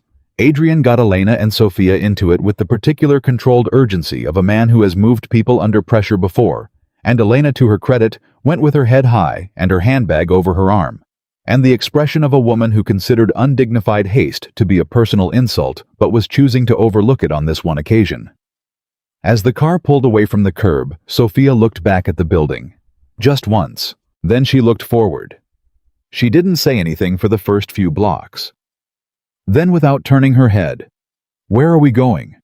"Safe house, Staten Island." He watched the city move past the window. "It's not West 44th Street, but it has a real kitchen. Nonna will want to inspect it," I assumed. In the front seat, Elena said something in Spanish. "She wants to know."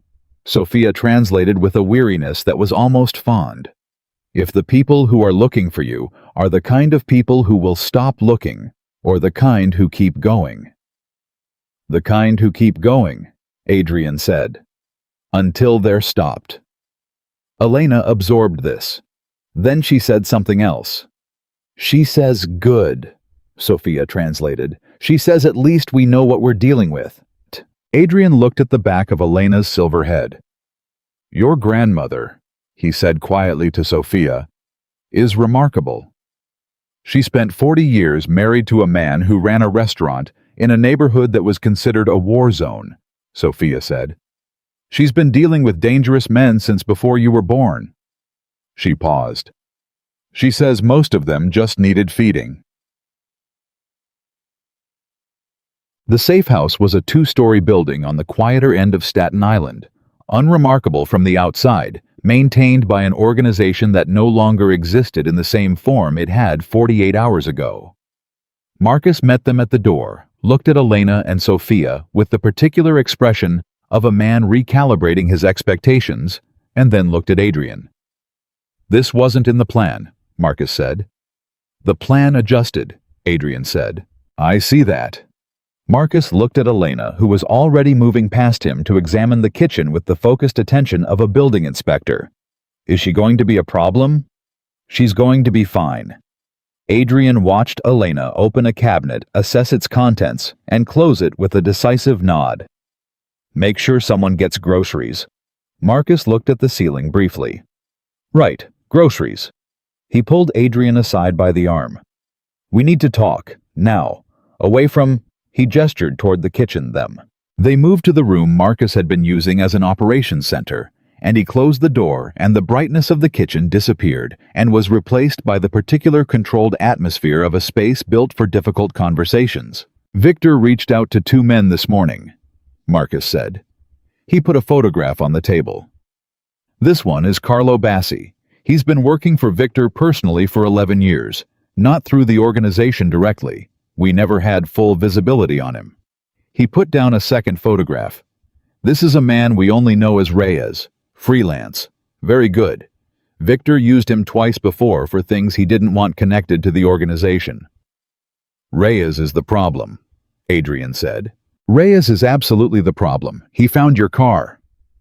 Marcus watched Adrian's face. The one you were in before the garage. He pulled the route. He knows you came from West 47th on foot after the explosion. He's working backward from there. Adrian was very still. How far back has he worked? We don't know, but the hotel's service entrance camera was accessed this morning by someone who wasn't the hotel. The service corridor, the cleaning cart. Sophia stepping out of the elevator and seeing him across 20 feet of concrete hallway and not screaming. They're looking for her, Adrian said. They will be, once they identify the camera footage. Marcus met his eyes. You moved her this morning. Yes. Does she know this specific location could? No one followed us, Adrian said. Marcus, no one followed us. I know that.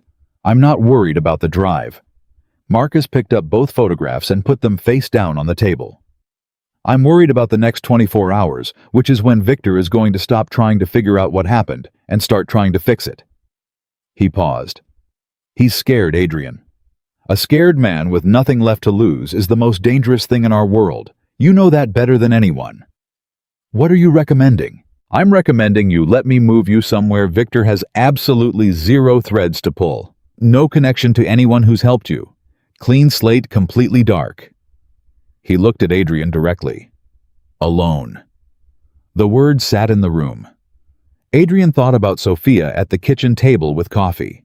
He thought about Elena's hand over his at breakfast. He thought about a photograph he had placed in a bag because he'd thought she'd want it where she was going. No, he said. Marcus looked at him for a long moment. This is about more than strategy now. Everything is about more than strategy, Adrian said. That's what I've been learning. Marcus picked up the photographs again. He held them for a moment, then put them in a folder and closed it. Then we need to get ahead of Reyes before he gets to the camera footage and identifies her. Which means I need... His phone rang. Marcus looked at it. Something moved across his face that was not reassurance. He answered it, listened for 11 seconds, and then looked at Adrian with an expression that was quiet and flat, and carried an enormous amount of information. Victor knows, Marcus said. Not 72 hours. 36. What happened in the next 4 hours happened fast. Marcus had a contact inside Victor's remaining network, a man named Danny Chu, who had been feeding information in exchange for certain protections that had been quietly arranged over the past 3 years. Danny Chu called Marcus at 9:47 a.m. and told him 3 things in rapid succession. The first was that Victor had obtained footage from the hotel service corridor and had identified the hotel employee visible in the frame. The name Sofia Marquez had been in Victor's possession for approximately 40 minutes. The second was that Carlo Bassi had been dispatched to the address associated with that name. The third was that Reyes had been given a different assignment.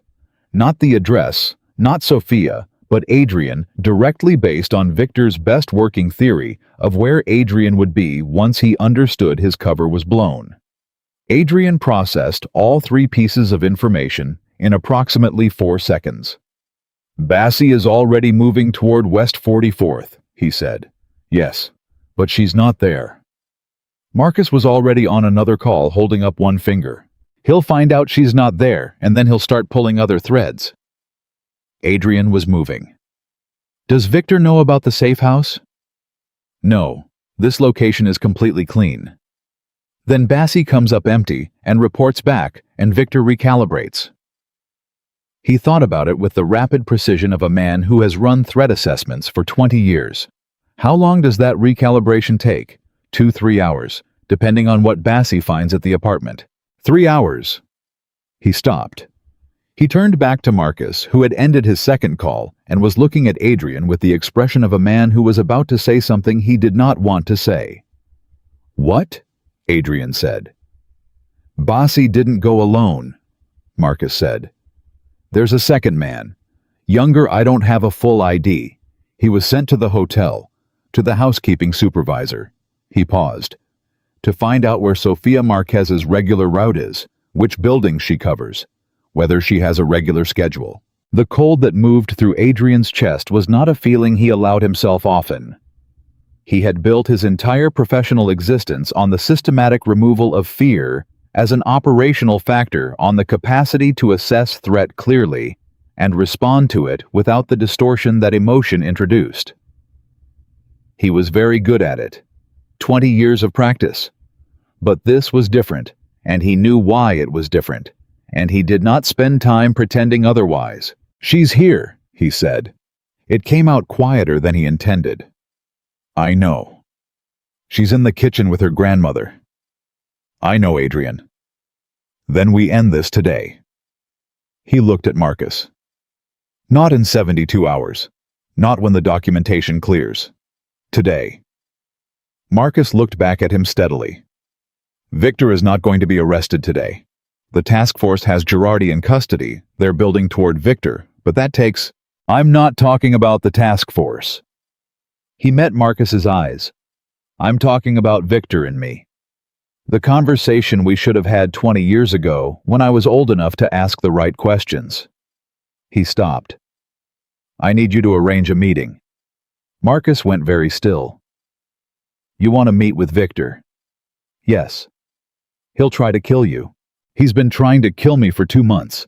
At some point, the attempt has to fail convincingly enough that he stops making it." Adrian picked up his jacket from the chair where he'd left it. "Set it up. Neutral location. Public enough that he can't move without exposure. I want it done in the next 4 hours." "And if he won't come?" "He'll come," Adrian said. "Tell him I have something that belongs to him.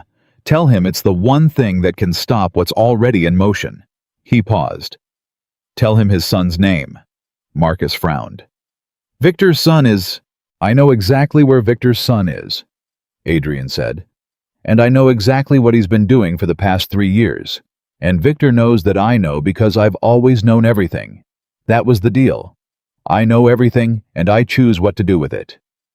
He held Marcus's gaze. "He'll come." Marcus looked at him for a long moment. Then he picked up his phone. While Marcus made the calls, Adrian went back to the kitchen. Elena was at the stove with an authority that suggested she had decided the kitchen was acceptable and had therefore annexed it. Sophia was at the table with a cup of tea, and she looked up when Adrian came in and read his face, the way she'd been reading his face since a service corridor at midnight, with the attention of someone who paid careful attention to things that other people glossed over. "Something happened," she said. "Victor knows who you are." He said it directly because she was a person who preferred directness, and because she deserved to know, and because the version of him that withheld things from people to manage their reactions was the old version, the one he'd been taking apart piece by piece in this woman's apartment for 3 days. "He has your name. He sent someone to your building." Sophia was quiet for 3 seconds. He watched her absorb it, process it, find her footing. "My grandmother," she said, "is here. She's safe." He held her gaze. "You're both safe. This location is completely unknown to Victor." She nodded slowly. She looked at her tea. Then she looked up. "What are you going to do?" "End it," he said. "How?"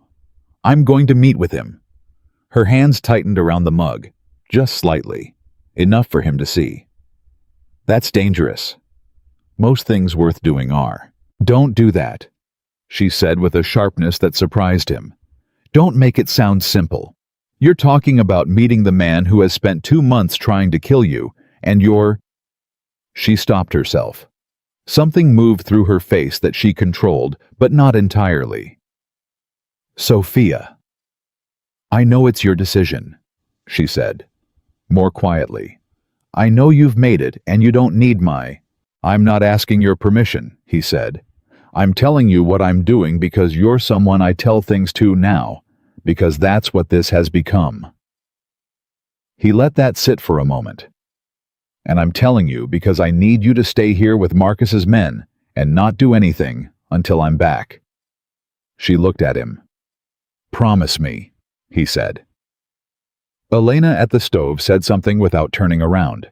"She says, Sophia translated very quietly that you'd better come back because she's not making this much food for a man who isn't going to eat it. Adrian looked at the back of Elena's head. Something moved in his chest that had nothing to do with the wound in his side. "Tell her I wouldn't miss it," he said. Sophia translated. Elena responded without turning around. "She says she knows," Sophia said. "She says she can always tell which men are the kind who come back." Adrian looked at Sophia. She was looking back at him with clear eyes and a mouth that was steady and a kind of contained worry that she was managing with the same competence she managed everything. "Be careful," she said. It came out simpler than he thought she intended, without the additional words she might have attached to it, and that simplicity made it land harder than anything elaborate would have. "I will," he said. He went to find Marcus. Victor Moretti chose the location himself, which Adrian had expected. A restaurant in Midtown, long established, the kind of place that did most of its real business in private rooms in the back, and was used to hosting conversations that never appeared in any record. Victor had used it before. Adrian had used it before. They had sat in that private room together twice in the past 4 years. The difference today was that Victor walked in believing he held every advantage, and Adrian walked in knowing he didn't. Marcus had 6 men positioned outside, none of whom Victor could identify as connected to Adrian's current operation, because Adrian's current operation barely existed anymore. The task force was moving. Girardi was talking, and the scaffolding Victor had spent 12 weeks building was coming apart faster than he could shore it up. Adrian arrived first, which Victor hadn't expected. He could see it in the way Victor stopped in the doorway of the private room and recalibrated the slight pause, the eyes moving to the corners of the room out of instinct, the moment of exposure before the mask came back. Victor Moretti, at 67, was still an imposing man, silver-haired, broad-shouldered, carrying himself with the authority of someone who had never spent a day of his adult life without power. But there was something different in him today, a tightness around the jaw, a stillness that was not confidence, but its imitation. He was afraid. "Good. You're alive," Victor said.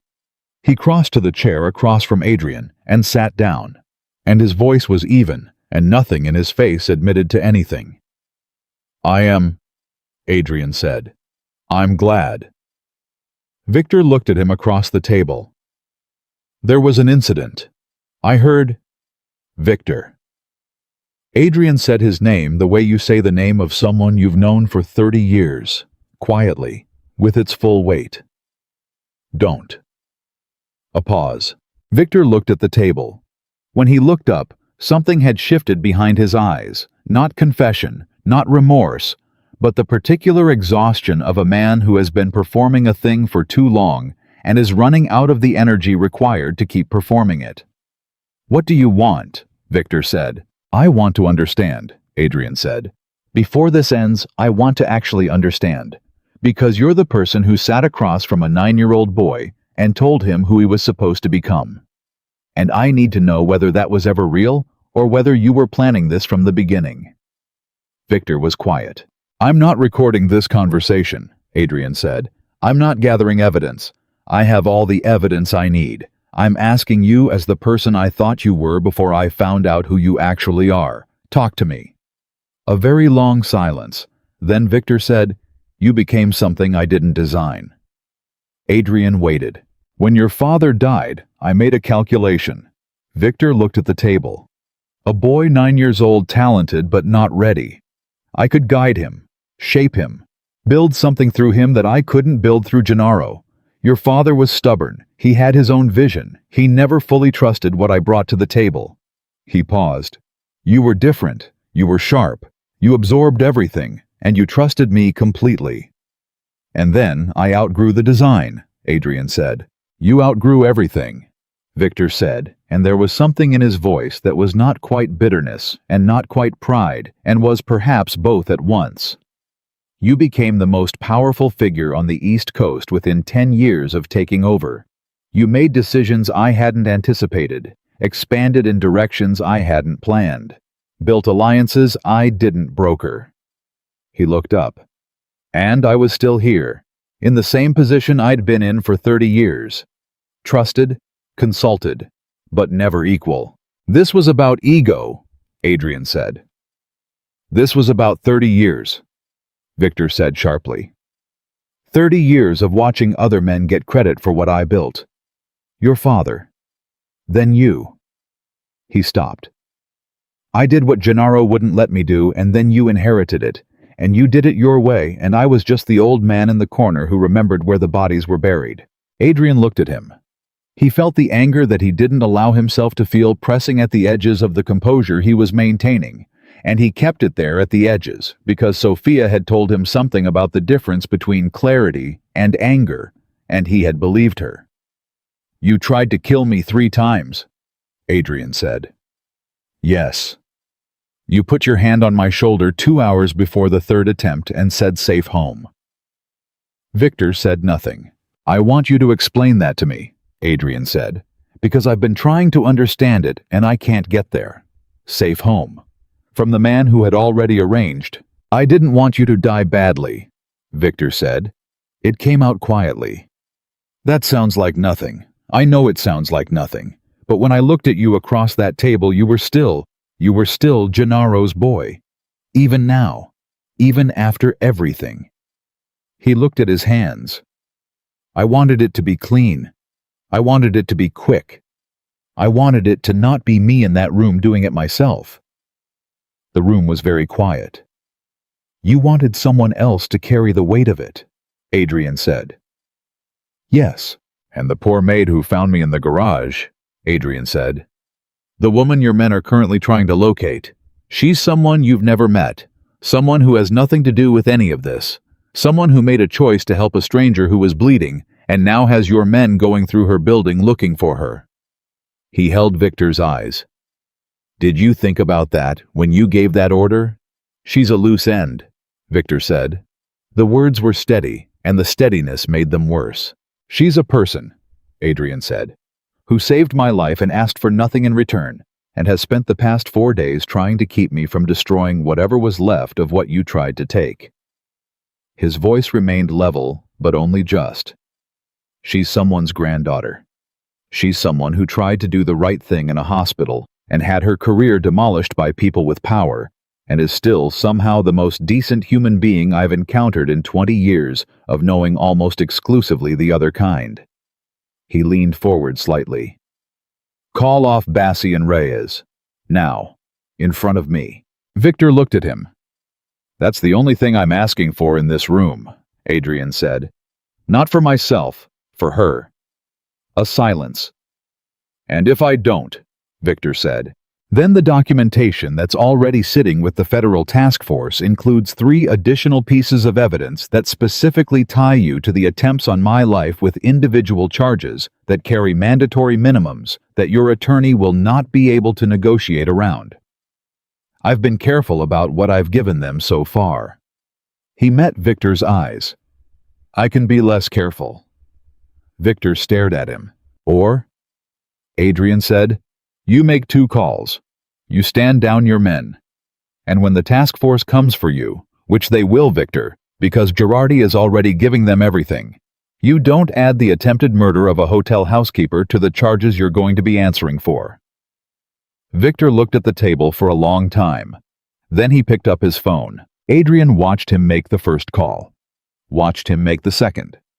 Listen to the words come out in the precise order that meant Bassi and Reyes were being stood down, that the name Sofia Marquez was no longer an active target, that whatever thread Victor's men had been pulling in that direction was being cut. When he put the phone down, he looked older than he had when he walked in. It's done, Victor said. I know, Adrian said. I had men listening to both calls. Victor looked at him. I'm not careless, Adrian said. I never was. That was always the problem, wasn't it? He stood. He looked at Victor Moretti for a long moment. The silver hair, the broad shoulders, the hands that had rested on his shoulders at 9 years old and at 42 in that private room 2 hours before the garage. The man who had built him and then decided to unmake him. He tried to find something to say that was adequate to 30 years and to the 9-year-old boy who had trusted this man with everything, and to the moment in the garage when he had been bleeding on a concrete floor with Victor's planning at the root of all of it. He found nothing adequate, so he said the thing that was true instead. "I hope," Adrian said quietly, "that whatever you get for this, you spend some part of it thinking about what you built instead of what you lost. Because what you built was real. Whatever else is true, that part was real." He left Victor sitting alone at the table in the private room. He walked out into the midtown street, and Marcus was there, and 2 cars, and he got into the first one, and Marcus got in beside him, and neither of them said anything for the first 3 blocks, because some moments are too large for immediate conversation. Then Marcus said, "Bassi and Reyes are confirmed standing down. My men on the safe house called 5 minutes ago. All clear." "Good," Adrian said. "Victor is going to be arrested within 48 hours, Marcus said. "The task force has enough now. Girardi gave them the last pieces this morning." "I know." "You didn't have to let him make those calls," Marcus said carefully. "You could have just had him arrested. The threat about the evidence was enough." "The calls were faster," Adrian said. "That's not why you did it," Marcus said. Adrian looked out the window at the city going past. Midtown, thinning into the neighborhood streets that led back toward the bridge, back toward the quiet end of Staten Island, and a safe house kitchen where an 81-year-old woman was almost certainly already cooking something. "No," he said, "it's not why I did it." Marcus didn't ask what the actual reason was. He had known Adrian long enough to read the space around an answer. "She's going to want to know it's over," Marcus said. "It's not completely over," Adrian said. "But the part that was about her is." "You're going to tell her yourself?" "Yes." Marcus was quiet for a moment. Then, with the particular careful tone of a man who was choosing his words very deliberately, "She's different from anyone you've brought into your life before." "I know that. I mean that as an observation, not a warning." "I know that too," Adrian said. The car moved through the city. Through streets Adrian had known for 40 years, streets that had been the geography of an empire he'd built from a 9-year-old's inheritance and a mentor's direction, and 20 years of his own relentless forward motion. Streets that would look different from next week. Narrower in some ways, maybe. Or more like what they actually were. Just streets, just the city, just the ordinary world that ordinary people moved through every day. He thought about Sophia's face when she'd said, "Be careful." Simple. Without elaboration. Be careful. He had spent 20 years building a world that required enormous amounts of care to navigate, and not one moment of it had been described by anyone with those 2 words in that tone. He thought about what that meant. He let himself think about it all the way back to Staten Island. When the car stopped, and he got out and went through the door, the smell of whatever Elena had been cooking since she'd annexed the kitchen hit him at the threshold, and he heard voices from the kitchen. Sophia's and Elena's overlapping the way they did when they were talking easily, and not about anything urgent. He stood in the hallway for a moment. Then Sophia appeared in the kitchen doorway, and she saw his face, and she read it the way she always read his face, quickly, accurately, without needing it explained. "It's done," she said. "The part that was about you," he said. "Yes." She exhaled. It was a small sound, almost nothing. But he had been paying very close attention to Sofia Marquez for 4 days now, and he knew the difference between her controlled breathing and her actual breathing, and that exhale was the sound of someone who had been holding something tightly and had finally been able to put it down. "Good," she said. She turned back toward the kitchen. Then she stopped, and turned back and looked at him with an expression that he had not seen on her face before. Something that wasn't the clinical focus, or the steady reserve, or the measuring look, but something more open and less defended, and more entirely itself. "Thank you," she said, "for making those calls before anything else." He looked at her. "You knew I'd been to meet him. I knew you'd done something that got it handled before you came back through that door." She held his gaze. "The fact that you made sure my name was off the board before you took care of anything else." She stopped, started again. You didn't have to make that the priority. Yes, I did, he said. A pause. Why? She said. He looked at her standing in the kitchen doorway, with her grandmother's cooking behind her, and the last few days of accumulated impossible choices and unexpected kindness between them. And he thought about the truest answer to that question, and he gave it. Because you were the first person in 20 years who saw me as worth saving, he said. That's not something you let get put in danger if you can help it. Elena called from the kitchen in Spanish, something sharp and pointed. She says, Sophia translated very quietly with the small warmth she used when Elena had said something she didn't quite want to translate but would, that she could have told him that days ago if he'd bothered to ask. Adrian looked past Sophia at the small, fierce figure at the stove. Tell her she's right, he said. She knows she's right, Sophia said. She always knows. She stepped back and gestured toward the kitchen table with one hand.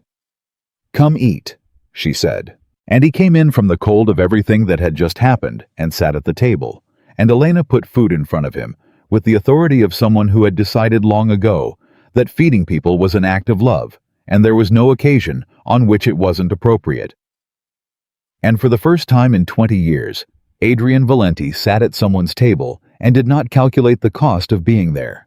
He just stayed. Victor Moretti was arrested at 6:22 in the morning, 4 days after Adrian walked out of that private room in Midtown. Adrian knew the exact time because Marcus called him the moment it happened, and Adrian was already awake. Had been awake for an hour, sitting at the kitchen table in the Staten Island safe house with a cup of coffee that had gone cold, while he stared at nothing in particular and thought about everything in general. The way he'd been spending his early mornings for the past 4 days. Not with dread exactly. Not with relief. Something more complicated than either the feeling of a man standing at the exact point where one version of his life ended, and he couldn't yet see the shape of what came next. It's done, Marcus said. Federal agents at his house in Greenwich. Dominic Caruso was picked up 20 minutes later in Brooklyn. How did Victor take it? A pause. Quietly. That's what my contact said. He opened the door when they knocked, and he went with them, and he didn't say a word. Another pause. He asked one thing. He asked if you were the one who gave them the final pieces. What did they tell him? Nothing, Marcus said. But he knew anyway. Adrian sat with that for a moment. The image of Victor Moretti opening the door to federal agents in the early morning gray of a Greenwich morning. Silver-haired, broad-shouldered, the authority still in his posture, even in the moment of its complete collapse. 30 years between them. A 9-year-old boy at a funeral table.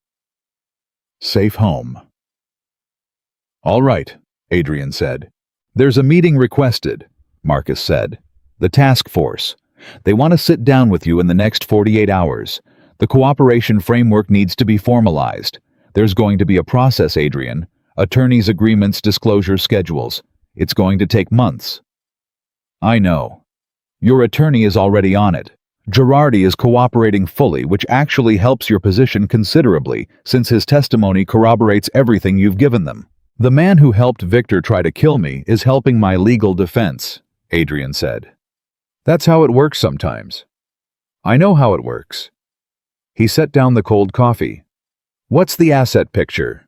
Marcus went through it methodically, the way he went through everything, with the precision of a man who had been managing numbers alongside violence for 2 decades and treated both with equal seriousness. The organization's liquid assets were largely frozen pending the federal process. Several properties would be seized. The offshore accounts that hadn't been disclosed were a complicated matter that his attorney was navigating with the particular creativity that expensive attorneys applied to complicated matters. What remained, what would remain after the process ran. Its course was considerably less than what Adrian had built over 20 years, but it was real, and it was clean, and it was his. How much? Adrian said when Marcus finished. Marcus told him. Adrian did the math. That's enough. Enough for what? He thought about a photograph on a shelf. A young woman outside a building with a stethoscope around her neck. A dream that had been deliberately broken by people with power who had decided she was inconvenient. "Something different," he said. "I'll explain later." He ended the call. He sat in the kitchen for another minute. Then he heard the sound of Sophia's door opening, the soft footsteps in the hallway, and she appeared in the kitchen doorway in the early morning, the way she'd been appearing in kitchen doorways throughout this strange compressed week, reading the room before she fully entered it. She looked at him, at the cold coffee, at his face. "Victor," she said. It wasn't a question. "Arrested this morning." She came into the kitchen and poured herself coffee and sat across from him and held the mug with both hands, the way she always held it when she was thinking. "How do you feel?" she said. It was such a simple question. The kind of question that people asked each other every day without meaning it, that had become conversational noise that most people in his life had stopped asking him years ago because he had trained them without intending to, purely through consistent non-response, to understand that Adrian Valenti did not answer that question. He thought about answering it honestly, like the floor shifted, he said. Not falling, just different. Everything at a different angle than it was. Sophia looked at him steadily. "That's what it feels like when you've been carrying something for a very long time and you finally put it down," she said. "The world feels wrong for a while, because your body adjusted to the weight." "How long does the wrong feeling last?" She considered it. "Depends on how long you were carrying it." 20 years, he said. "Then probably a while," she said. Not unkindly, just honestly. He looked at her.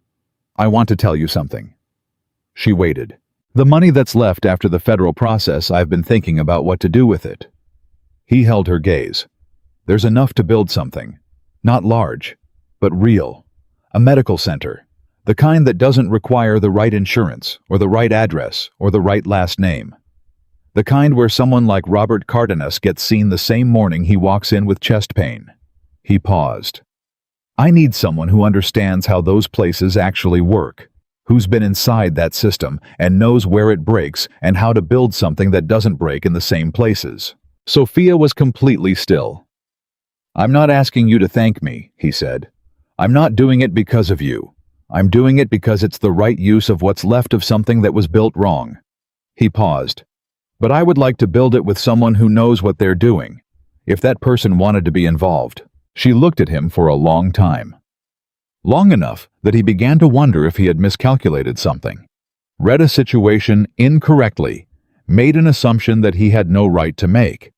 Then she said, "You'd need the licensing, the staffing structure, a board that can't be touched politically." "Yes. The neighborhood matters. Where you put it matters more than almost anything else." "I know that.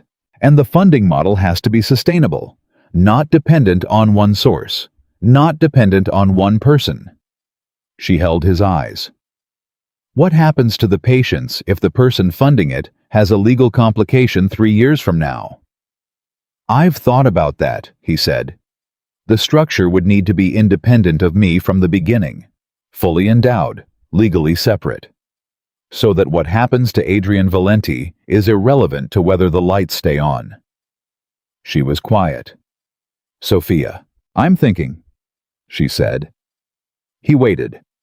Elena materialized from the hallway in her robe and slippers, took one look at both of them, went directly to the stove, and began making breakfast, with the decisive air of someone who had assessed a situation and determined that the people in it needed feeding before they could think clearly about anything else. "She has a point," Sophia said without taking her eyes off Adrian. "I've come to trust her instincts entirely," he said. Sophia looked at her coffee. When she looked up, something had settled in her face. The measuring look was still there, but under it was something that had reached a conclusion. "I want to see the numbers," she said. "Real numbers, not optimistic projections. Actual operational costs for a facility of that size, realistic patient volume, staffing ratios that don't require everyone to work themselves to collapse to make the budget work. I can have Marcus pull preliminary figures by this afternoon. I want to talk to people who've built things like this before, not just read about them." She held his gaze. "And I want it to be mine as much as yours. Not in a financial sense. in a decision sense. If I'm involved in building it, I need to be able to make decisions without asking permission. Yes, he said without hesitation. She looked at him like she'd expected negotiation and hadn't gotten it, and was recalibrating. Okay, she said. Okay, he said. Elena put a plate on the table between them and said something firm in Spanish. She says, Sophia translated with the small resigned warmth she used when Elena had said something both inconvenient and entirely correct, that you two should eat before you make any more plans, because people who make plans on empty stomachs always leave out something important. Adrian pulled the plate toward him. She's not wrong. She's never wrong, Sophia said. It's genuinely exhausting. So, the attorneys took 3 weeks to formalize the cooperation framework, which was 3 weeks of a particular kind of suspended animation that Adrian had not previously experienced in his adult life. He was not in custody. The cooperation arrangement, combined with the nature and volume of what he'd provided, had produced a conditional freedom that his attorney described as unprecedented and fragile, and requiring that Adrian do nothing complicated for the duration of the process. Adrian agreed to all of it, which surprised his attorney enough that the man had asked twice whether Adrian fully understood the scope of what he was agreeing to. He understood. He spent the 3 weeks in the safe house on Staten Island, which had gradually transformed from a defensive position into something more closely resembling a home, primarily through the sustained influence of Elena Marquez, who had made her peace with the kitchen on the first day and had been steadily improving everything within her reach ever since. Marcus came and went with updates and paperwork and the ongoing complicated business of unwinding 20 years of organizational structure in a way that minimized damage to the people at the bottom of it. That work was harder than Adrian had anticipated and more important than almost anything else he did during those 3 weeks. There were people drivers, dock workers, small business owners who had been operating under organizational protection without fully understanding what that protection cost, who needed to be disentangled from something they'd never fully chosen in a way that left them standing rather than falling. Marcus handled most of it with the competence he applied to everything. But there were conversations that only Adrian could have, calls that only he could make, men who would only move based on his word directly. He made those calls. He had those conversations. It took time, and it took precision, and it was in its way the most demanding work he'd done since building the organization in the first place. Unmaking something carefully was harder than making it had ever been. Sophia watched him do it. She did not ask to be part of it. She understood instinctively the line between what was his to handle and what was theirs to build. And she stayed on her side of it, which he found surprisingly specifically one of the most relieving things about her. She was not trying to save him from himself. She was not managing him. She was just there, present and clear-eyed and honest. And when he came to the kitchen table at the end of a difficult day, she asked him how it went and listened to the actual answer. He had not previously understood how rare that was. He was beginning to understand it now. On the 14th day of those 3 weeks, Marcus came in from a call looking different than usual. Not alarmed. Something else. Something that Adrian read as significant before Marcus said a word. "What?" Adrian said. Marcus sat down at the kitchen table across from him. He folded his hands on the table, which was something he did when he was choosing his words carefully. "I've been pulling the threads on the hospital situation," he said. "The licensing board complaint against Sophia." Adrian went still. He had set something in motion before the cooperation process locked down his operational capabilities, but he hadn't known how far it had gone, and he hadn't told Sophia what he'd done beyond the general outline. "And the complaint has been formally reopened for review," Marcus said. The administrator who filed the original supporting documentation against her, his own filings from the same period, are being audited after an anonymous tip to the state health department about billing irregularities. He paused. The doctor who provided the statement to the medical board is currently under investigation by the same board for 3 separate complaints that emerged in the past month from former patients. "The domino effect," Adrian said. "The domino effect," Marcus confirmed. "Your contact came through. Better than I expected, honestly. He looked at Adrian. She doesn't know any of this yet. No. You're going to tell her? Yes. How do you think she'll take it? Adrian thought about Sofia Marquez, who had made every significant decision in their brief, impossible rearranging acquaintance with full information and clear eyes, who had never once allowed the difficulty of a truth to be a reason not to hear it, and who had an absolute and sometimes uncomfortable commitment to not being managed. She's going to have something to say about it, he said. Whether what she says is positive or negative, I genuinely don't know. Marcus nodded. Good luck. He found her in what had become over 3 weeks her corner of the safe house, a chair near the window in the main room where the light was best surrounded by the books and paperwork associated with the preliminary research she'd been doing into the medical center project. She had in the past 2 weeks produced 11 pages of notes that were more detailed and more operationally specific than anything Marcus had generated in 20 years, and Adrian had read all of them twice. She looked up when he came in. He sat in the chair across from her and told her what Marcus had told him. He watched her face as he talked. It moved through several things. Surprise at first, then something sharpening behind the surprise as she followed the chain of cause and effect. Then a stillness that he'd learned to read as her processing something significant, and then at the end, an expression he hadn't fully expected. She didn't look grateful. She looked complicated. You did this before you told me, she said. Yes. You set it in motion and didn't tell me. I told you I had contacts who could. You told me broadly, she said. You didn't tell me you'd already made the specific calls, that it was already moving. She held his gaze. Why? He thought about it honestly. Because I didn't want you to talk me out of it, he said. And I thought you might try. She looked at him steadily. I wouldn't have tried to talk you out of it. I know that now. You assumed I'd push back on something being done on my behalf without my explicit agreement. Yes. Because you were used to people pushing back on things done on their behalf, she said slowly. Because in your world, doing something for someone is always a transaction, and people push back on transactions when they don't know the price. He didn't say anything. I'm not pushing back, she said.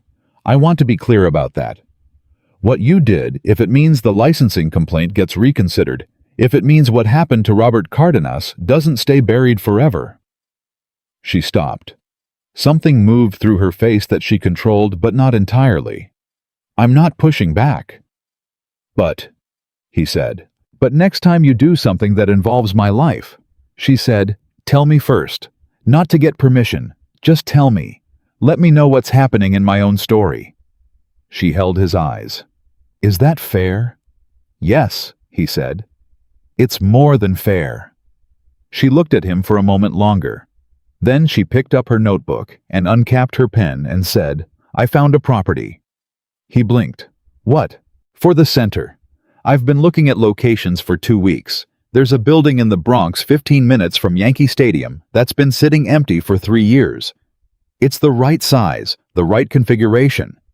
It's in a neighborhood where the need is real and documented, and the asking price is low enough that the endowment model works without burning through everything. She turned the notebook toward him and slid it across.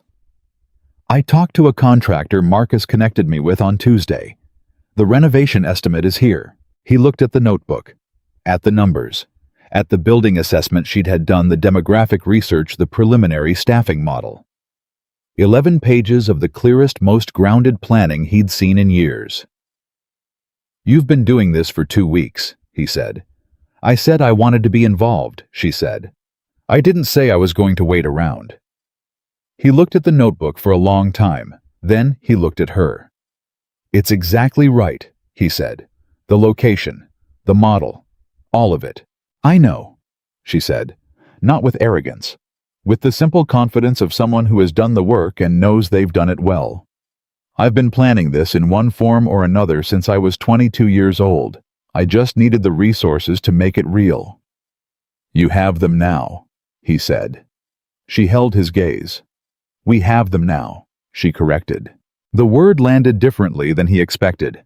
not as a correction, as something else, as a statement of a fact that was also the statement of a choice made openly in full view, with clear eyes and no pretense about what it cost. He looked at Sofia Marquez across a table covered in the blueprints of something they were going to build together, and something happened in his chest that he had no professional vocabulary for, and had not felt in so long that the feeling itself was strange and disorienting and entirely welcome.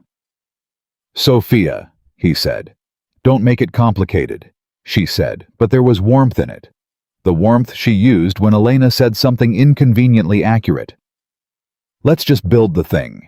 "Right," he said. "Right," she agreed. Elena appeared in the doorway, looked at both of them, said something in Spanish. "She says," Sofia said with the full resigned fondness of someone who had given up trying to maintain a dignified distance from her grandmother's commentary, "that it only took you 2 weeks longer than it should have." "To what?" Adrian said. "To look at each other like that," Elena said in English, and disappeared back toward the kitchen with the decisive air of someone who had been saving that particular revelation for exactly the right moment. Adrian looked at Sofia. Sofia looked at Adrian. "She speaks English," Adrian said. "When she wants to," Sofia said. "She's been speaking English since 1987. A pause. "All the translations," he said, "were accurate," Sofia said. "She just edits sometimes, for tone." She looked at the doorway her grandmother had disappeared through. And timing. Adrian sat with that for a moment. With the image of Elena Marquez, 81 years old, sitting at tables and in recliners across the past 3 weeks, delivering her commentary in Spanish through her granddaughter as translator, making her assessments and her pronouncements and her observations about the weight that people carried, and the difference between strength and stubbornness, all of it in full command of the language she was ostensibly requiring translation for. He started laughing. It came from somewhere he hadn't accessed in a long time, genuine and unguarded, the kind of laugh that doesn't ask permission, and it felt strange in his chest, the way something feels when you've forgotten what it's supposed to feel like, and it felt also exactly right. Sofia watched him for a moment, with the measuring look going soft at the edges. Then she started laughing too.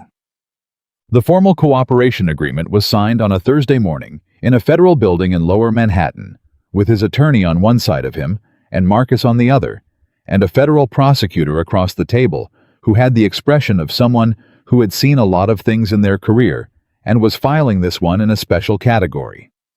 It took 4 hours. When it was done, his attorney shook his hand and said, "You understand this is the beginning of a long process, not the end of one." "I understand," Adrian said. "There will be additional appearances, testimony, the asset disclosure process alone." "I understand all of it," Adrian said. "I've read everything. I'm prepared." His attorney looked at him with the particular expression of a man who had been representing people in difficult positions for 30 years and had developed a strong sense of when a client was performing composure and when they actually had it. "You seem very calm," he said. "I am calm," Adrian said. And it was true, which was itself a kind of extraordinary thing, because he could remember a version of this moment in his imagination. The signing away of 20 years, the formal dismantling of everything he'd built, the legal stamp on the end of the world he'd known that had seemed in the abstract enormous and terrifying. The actual moment was quieter. The way the actual versions of enormous things usually were compared to their anticipated shapes. He walked out of the federal building into the October afternoon with Marcus beside him, and they stood on the sidewalk for a moment, in the particular way that people stand after something significant has concluded, not quite ready to move toward whatever comes next. "What do you need?" Marcus said. "I need to go back to Staten Island," Adrian said. "I meant in general, long term." Marcus looked at him. "You know you're not going to be able to just disappear into a medical center project. There's going to be attention. People who want to watch what you do next. Press eventually, the kind of scrutiny that—" "I know," Adrian said. "I'll handle it when it comes." "You're not worried." Adrian thought about that. I was worried when I was building things I wasn't sure of, he said. This I'm sure of. The rest is just noise. Marcus was quiet for a moment. The organization, he said. The people we placed, the accounts we closed, the territories we walked away from. That's all done. It's not coming back. I know. 20 years. I know, Marcus. I just want to make sure you know, Marcus said. Not with accusation. With something more like solidarity. The particular solidarity of someone who has been present for the whole arc of something and is standing at its end. Adrian looked at him.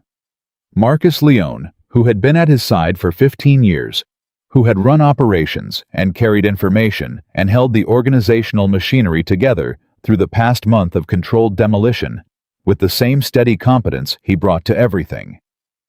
Who had, when Adrian had called him from a landline in a stranger's apartment at 2 a.m, picked up on the second ring and said in a voice that was very close to breaking, "Tell me you're alive." "What are you going to do?" Adrian said. Marcus blinked. "What?" "After this, when there's no organization to run." He held Marcus's gaze. "What do you actually want to do?" Marcus looked at him with the expression of a man who had been asked a question he had genuinely not prepared for. "I haven't." He stopped.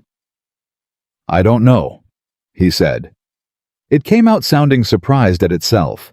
"Think about it," Adrian said.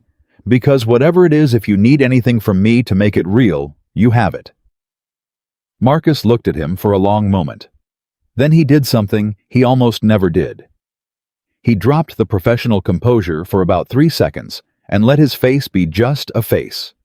The face of a man who was tired and relieved and standing at the end of something and didn't quite know what to do with his hands. "Yeah," Marcus said.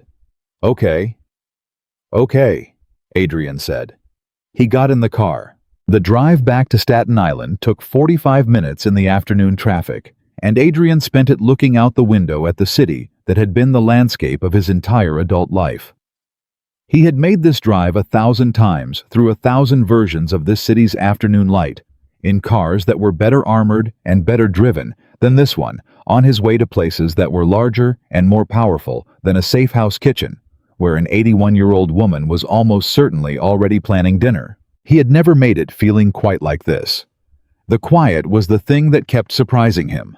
Not external quiet, the city was never externally quiet. But something internal.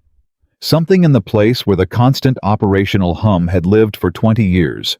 The running assessment of threats and positions and leverage and contingencies that had been the background noise of his mind for so long, he'd stopped hearing it as noise and started hearing it as thought. It was quieter there than it had been. Not silent, not empty, just less crowded. He thought about Victor Moretti, who was somewhere in a federal holding facility, processing the collapse of everything he'd tried to build.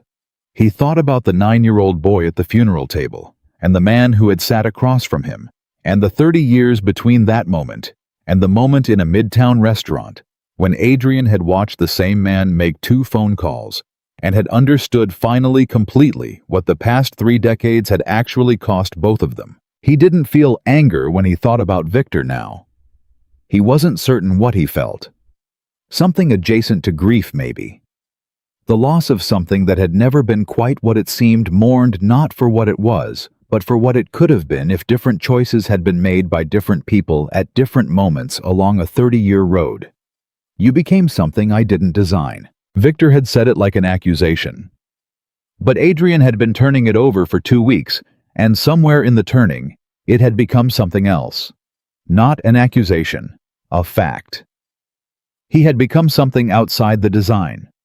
Something that had outgrown the frame it was given and had looked recently in the compressed impossible week of service corridors and kitchen tables and cold coffee and honest conversations like something that might be worth becoming. The car stopped. He got out.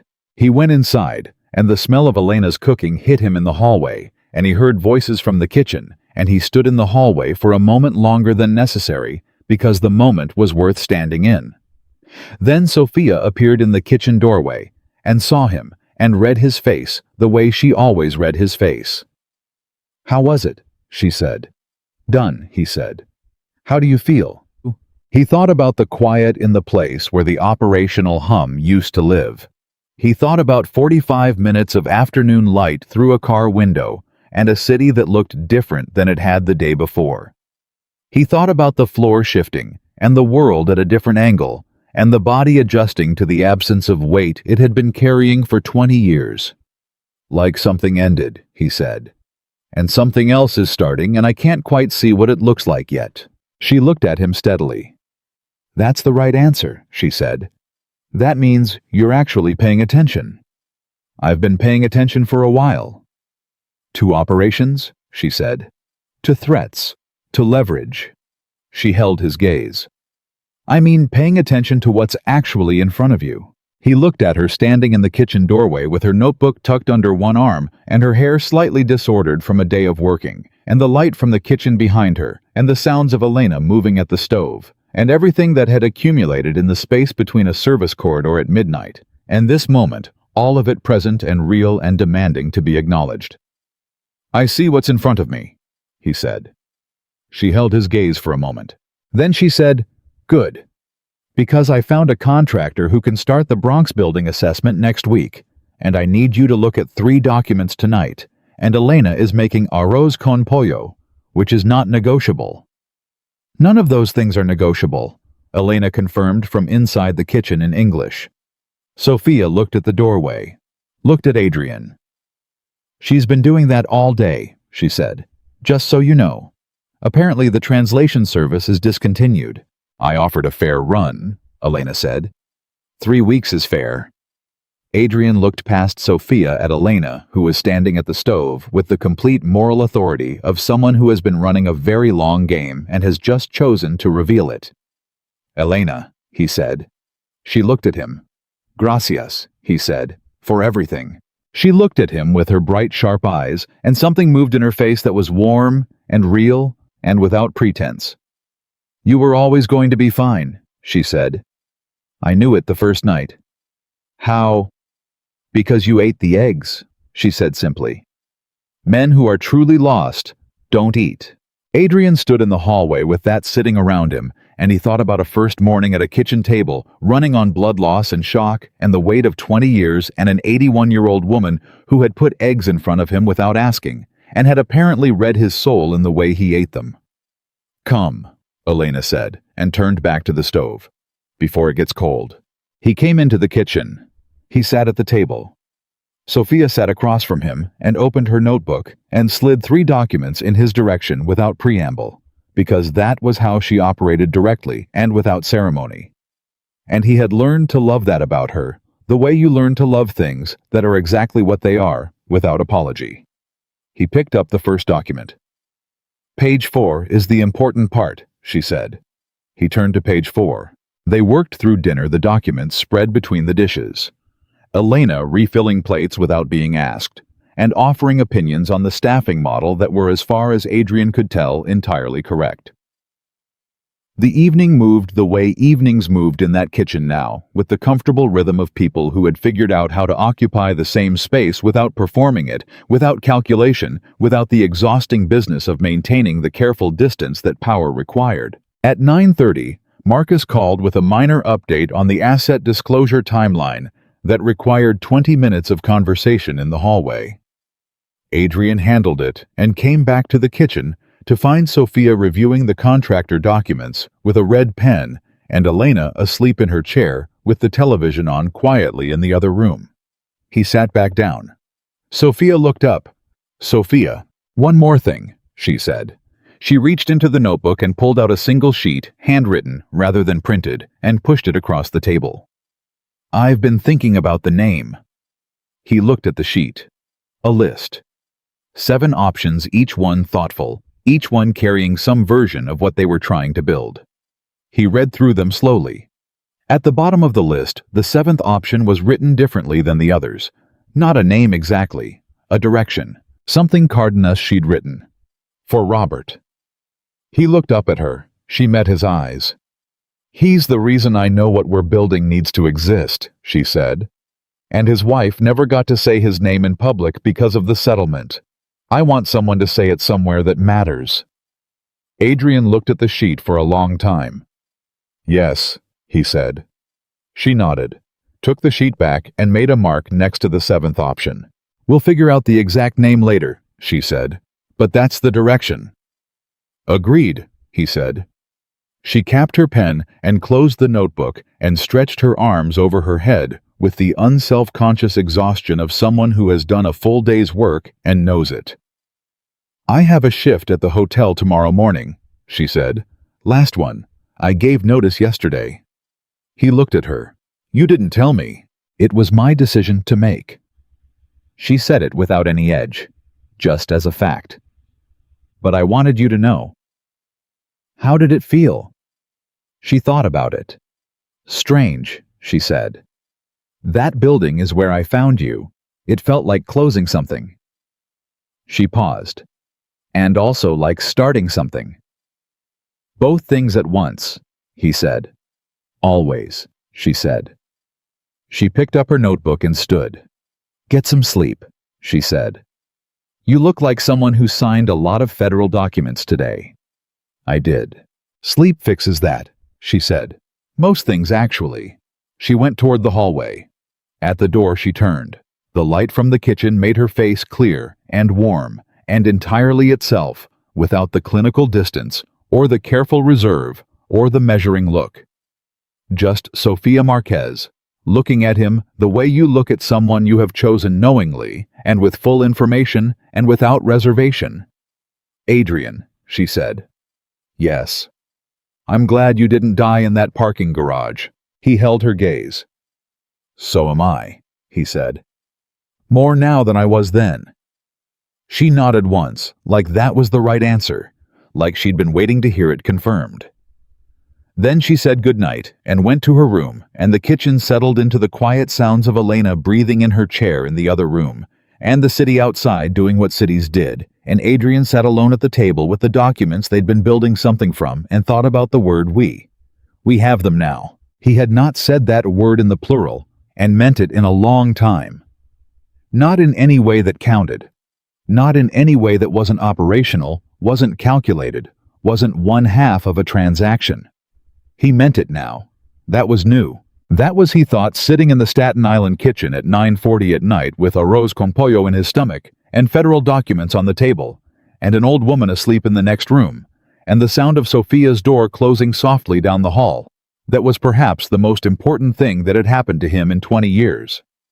Not the arrest, not the cooperation agreement, not the legal architecture of dismantling an empire. The word we said plainly by a woman in a hotel uniform in a kitchen on West 44th Street, and meant in the only way that mattered.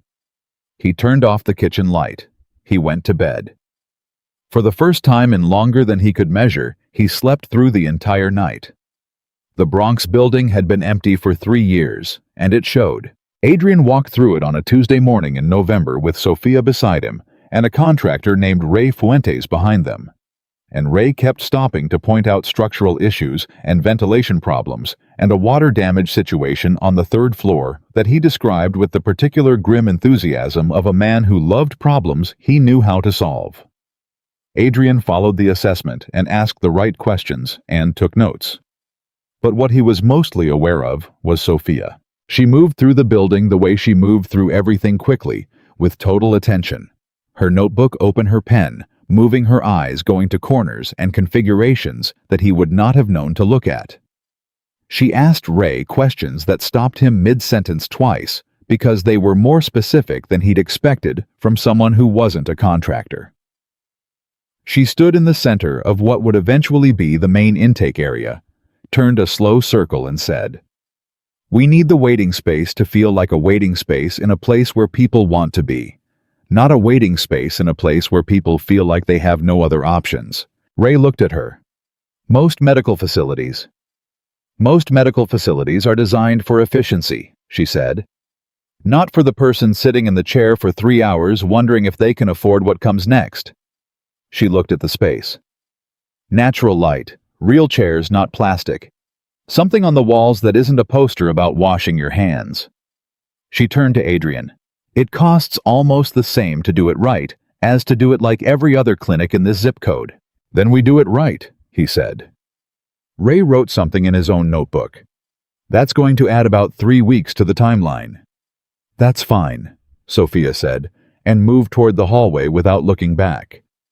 Ray looked at Adrian. Whatever she says, Adrian told him.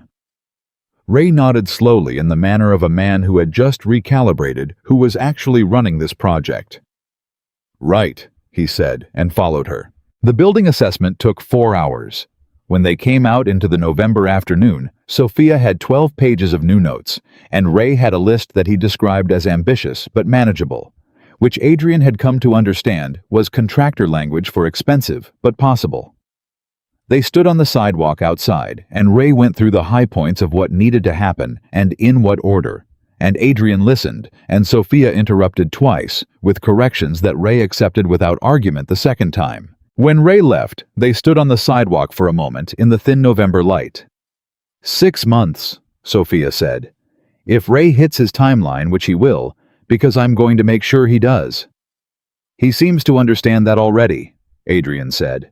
Good. She looked at the building. I want to be open by May. Spring matters. People are more willing to come in somewhere new in the spring. She paused. That probably sounds irrational. It sounds like someone who understands how people actually make decisions, he said. She turned to look at him. How are you doing with all of this? She said. Not the building. Him.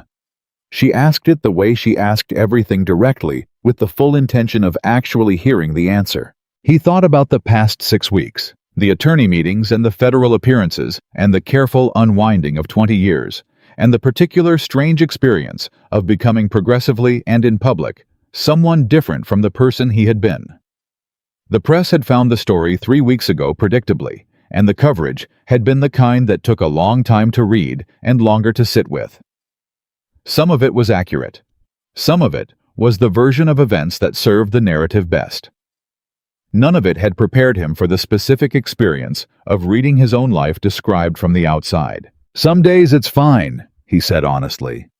Some days I wake up and for about 10 seconds I'm still the person I was before the garage. And then I remember, and there's a moment where I have to decide whether the person I'm becoming is something I actually believe in or something I'm performing. And then I look at what's in front of me, and the question answers itself.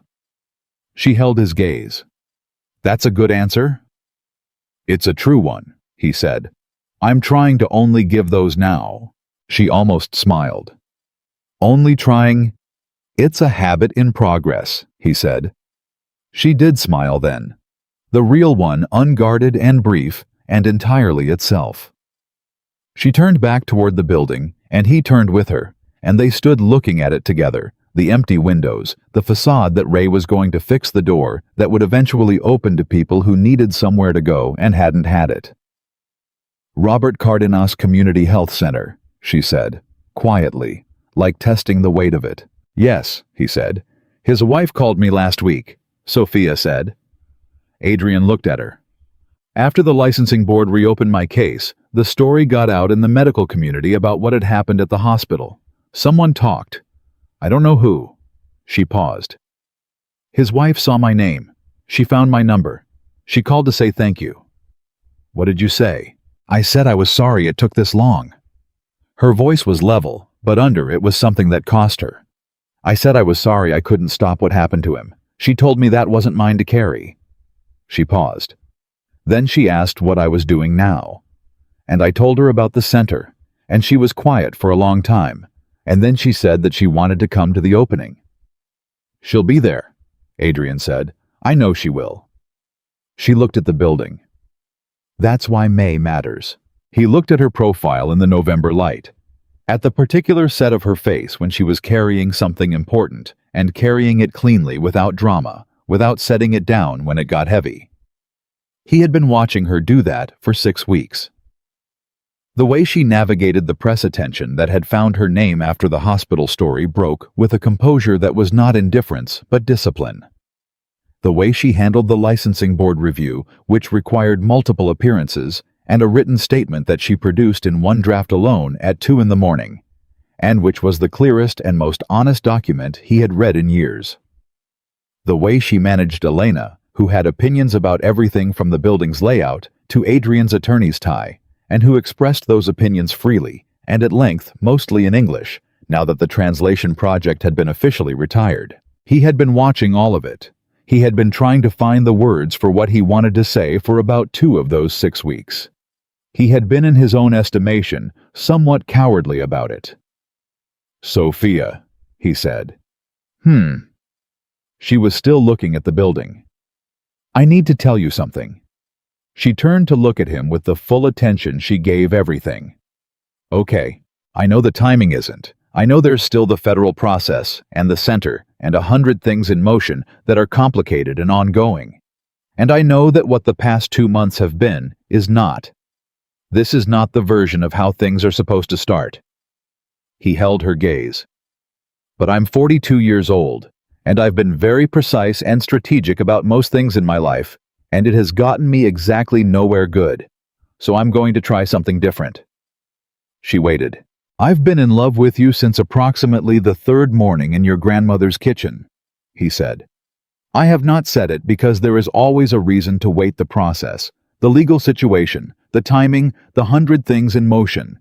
And I realized this morning that if I wait for no complications, I will wait forever, because this is what life actually is: complications.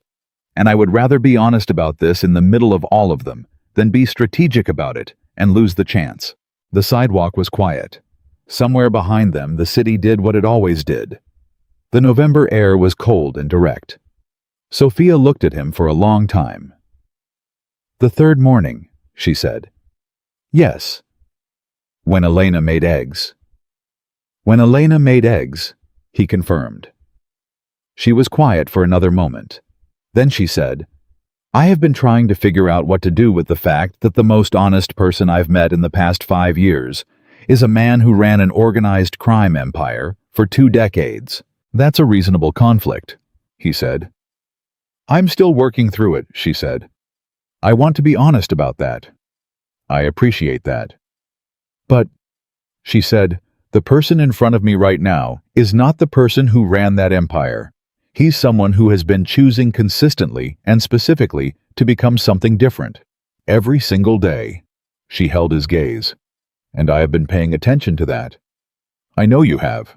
And the fact that you're standing on a sidewalk in the Bronx in November telling me this instead of strategically waiting for the right moment." She stopped. Something moved in her face that she let move, that she didn't try to manage. "That is very much the right moment." He looked at her. "I know," she said. "Me too." Simply. Completely. Without complication or performance. "Me too." The city moved around them, and November pressed down on the Bronx, and they stood on the sidewalk outside the building that was going to become something real. And Adrian Valenti took Sofia Marquez's hand, and she let him. And for a full minute, neither of them said anything, because some things don't need words added to them. Then Sofia said, "Elena is going to be insufferable about this." "She already knew," Adrian said. "She told me weeks ago." "Of course she did." Sofia looked at their hands. "She's going to want to make dinner about it." "She makes dinner about everything." "That's true," Sofia said. "Come on." She squeezed his hand once and then let go with the practicality of someone who had things to do. Ray said he wanted to go back through the 3rd floor assessment. "I want to be there." "I know," he said, and followed her back inside. The licensing board issued its ruling 8 weeks later on a Thursday afternoon in January. Sofia was in Adrian's kitchen. They had moved into an apartment in Lower Manhattan 4 months into the process. A deliberate choice, a clean address with no organizational history chosen together from a list that Sofia had narrowed down on the basis of natural light and proximity to the subway, and the fact that the building had a super who answered his phone when the call came. She took it in the hallway, and Adrian was at the table with a contractor invoice, and heard her voice go quiet, and then go quieter, and then stop. He put down the invoice. She came into the kitchen 30 seconds later and stood in the doorway and looked at him, and her face was doing several things at once, none of which she was trying to control. "They reversed it," she said. "Full reversal. The complaint has been struck from the record. My license application is being reconsidered under clean file review." She stopped. The administrator submitted a resignation effective immediately as part of a settlement with the state health department, and the doctor... She stopped again. The doctor's license has been suspended pending investigation. The board is reopening the case. Adrian was very still. Robert Cardenas' case, she said. They're reopening the official finding. The cause of death is being re-examined. Her voice stayed level through the whole thing, the same way she kept everything level, but her hands had found the edge of the kitchen counter and were holding on. His wife is going to be called as a witness. She's going to be able to say his name, in a room where it counts. Sophia. I know. She pressed both hands flat on the counter and took a breath. I know. She stopped. I filed that first report 4 years ago. I sat in a room and I told the truth and I had the documentation, and they looked at me across a table and I watched them decide that the convenient thing and the true thing were not the same thing, and they were going to pick the convenient thing. She looked at him. I thought that was just how it was. I thought I'd learned to accept it. You hadn't, he said. No, she said. I hadn't. She exhaled. I am very glad I hadn't. He crossed the kitchen and stood close to her, and she turned from the counter and leaned her head briefly against his shoulder. Just a moment. Just the weight of something setting down, and then straightened and looked at him with clear eyes. May, she said. We're opening in May. May, he said. I want to call his wife today. Call her now, he said. She picked up her phone and went back to the hallway, and he heard her voice start steady, warm, real, and he went back to the contractor invoice and gave her the privacy of the call, and thought about a 9-year-old boy at a funeral table who had been given a framework for his life that had taken him 30 years to dismantle, and about the particular mercy of arriving at 42 at something worth building instead. The twist that nobody saw coming arrived on a Wednesday in February, 6 weeks before the center was scheduled to open. It came in the form of a letter delivered through Adrian's attorney from a federal correctional facility in Connecticut. From Victor Moretti. Adrian's attorney called him about it first, with the particular careful tone of a man who was not sure how his client was going to respond. You don't have to read it, the attorney said. You don't have to acknowledge it. I can send it back unopened. Send it to me, Adrian said. The letter arrived by courier the next morning. Adrian opened it at the kitchen table before Sophia was awake in the early quiet that he'd come to think of as his best thinking time, with cold coffee and gray February light coming through the window. Victor's handwriting was the same as it had always been. Precise, deliberate, the handwriting of a man who had learned penmanship in a different era and considered it an expression of character. Adrian recognized it from 30 years of signed documents and birthday cards, and once a note left on a 9-year-old's desk that said, "Your father would be proud of you today." He sat with the envelope for a moment. Then he read it. It took him 4 minutes to read it. Then he sat for another 10 minutes without moving. The letter was not an apology exactly. It was something more complicated than an apology, and more honest than most things Victor had said to him in 30 years. It was a reckoning, the kind that a man wrote when he had been sitting in a federal facility with nothing but time and the stripped-down company of his own choices. Victor wrote about what he had actually wanted, not the empire, not the position, not the leverage over Dominic Caruso, but to have built something that outlasted him, something with his name on it, something that proved the 30 years had added up to more than service. He had chosen the wrong method, he wrote. And he had known it was wrong before he chose it, which was the part he had to live with now. He did not ask for forgiveness. He did not ask for anything. He wrote, "I don't expect this to land well, and I am not sending it for my own comfort. I am sending it because you deserve to know that the man who sat across from you when you were 9 years old was real. That part was real. And everything I did after was the wrong expression of the right feeling, and I know the difference too late." At the end, in a postscript, he wrote, "The woman in the garage. I heard about what you're building. If there is any way to contribute something legally through whatever channel exists, I would want to. Not for absolution, just because it is the right thing and I spent too long doing the wrong one." Adrian folded the letter. He sat with it.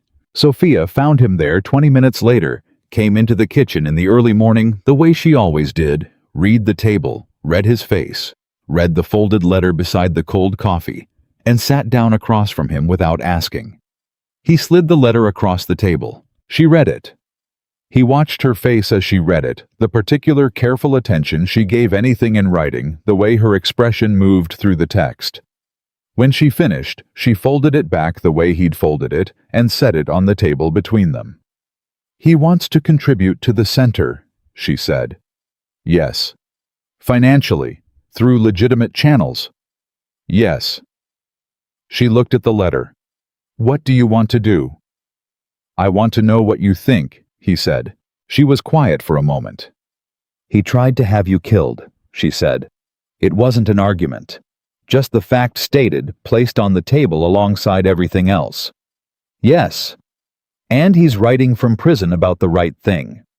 She paused. "Do you believe him?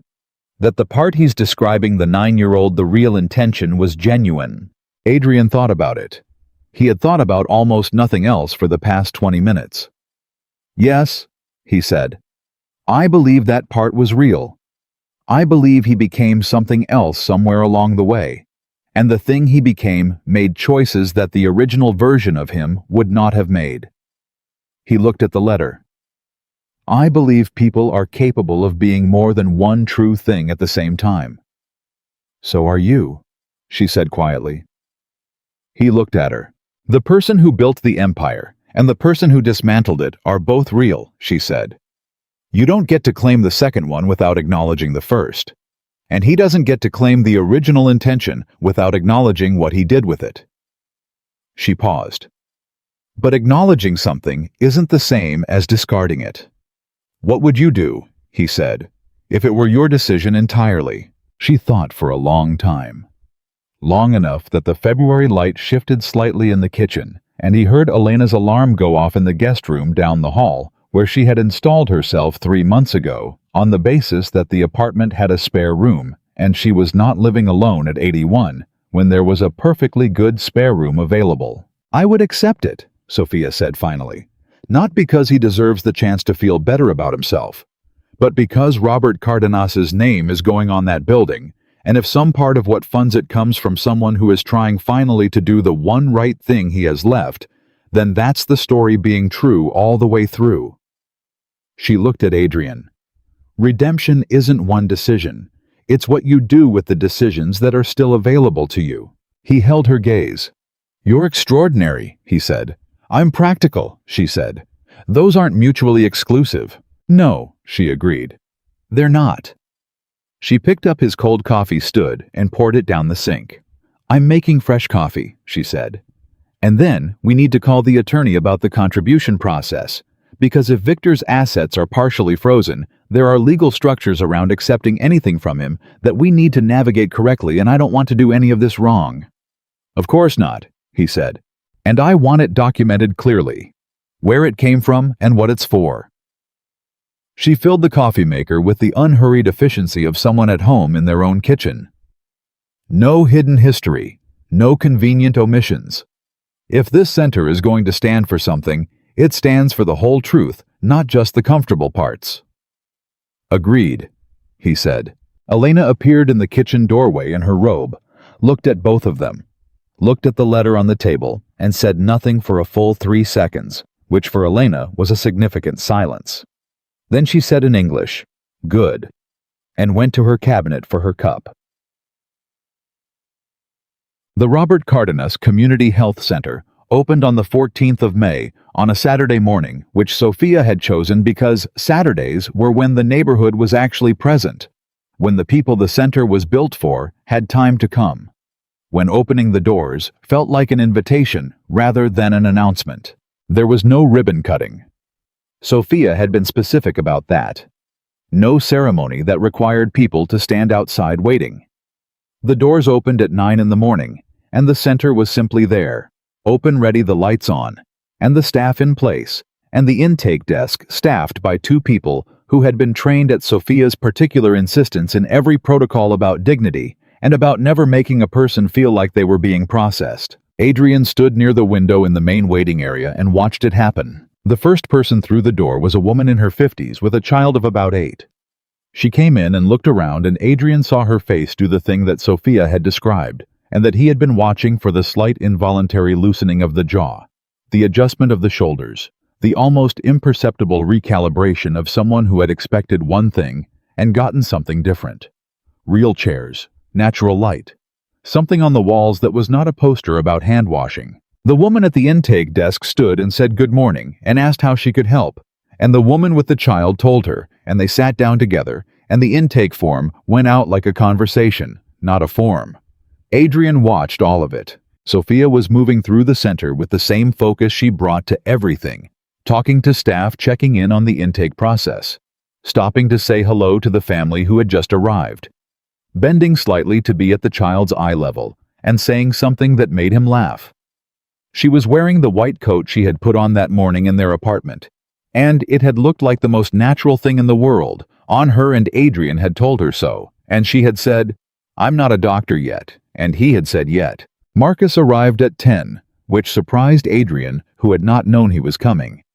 He came in with the slightly uncertain air of a man who had not entirely decided whether he belonged at something like this.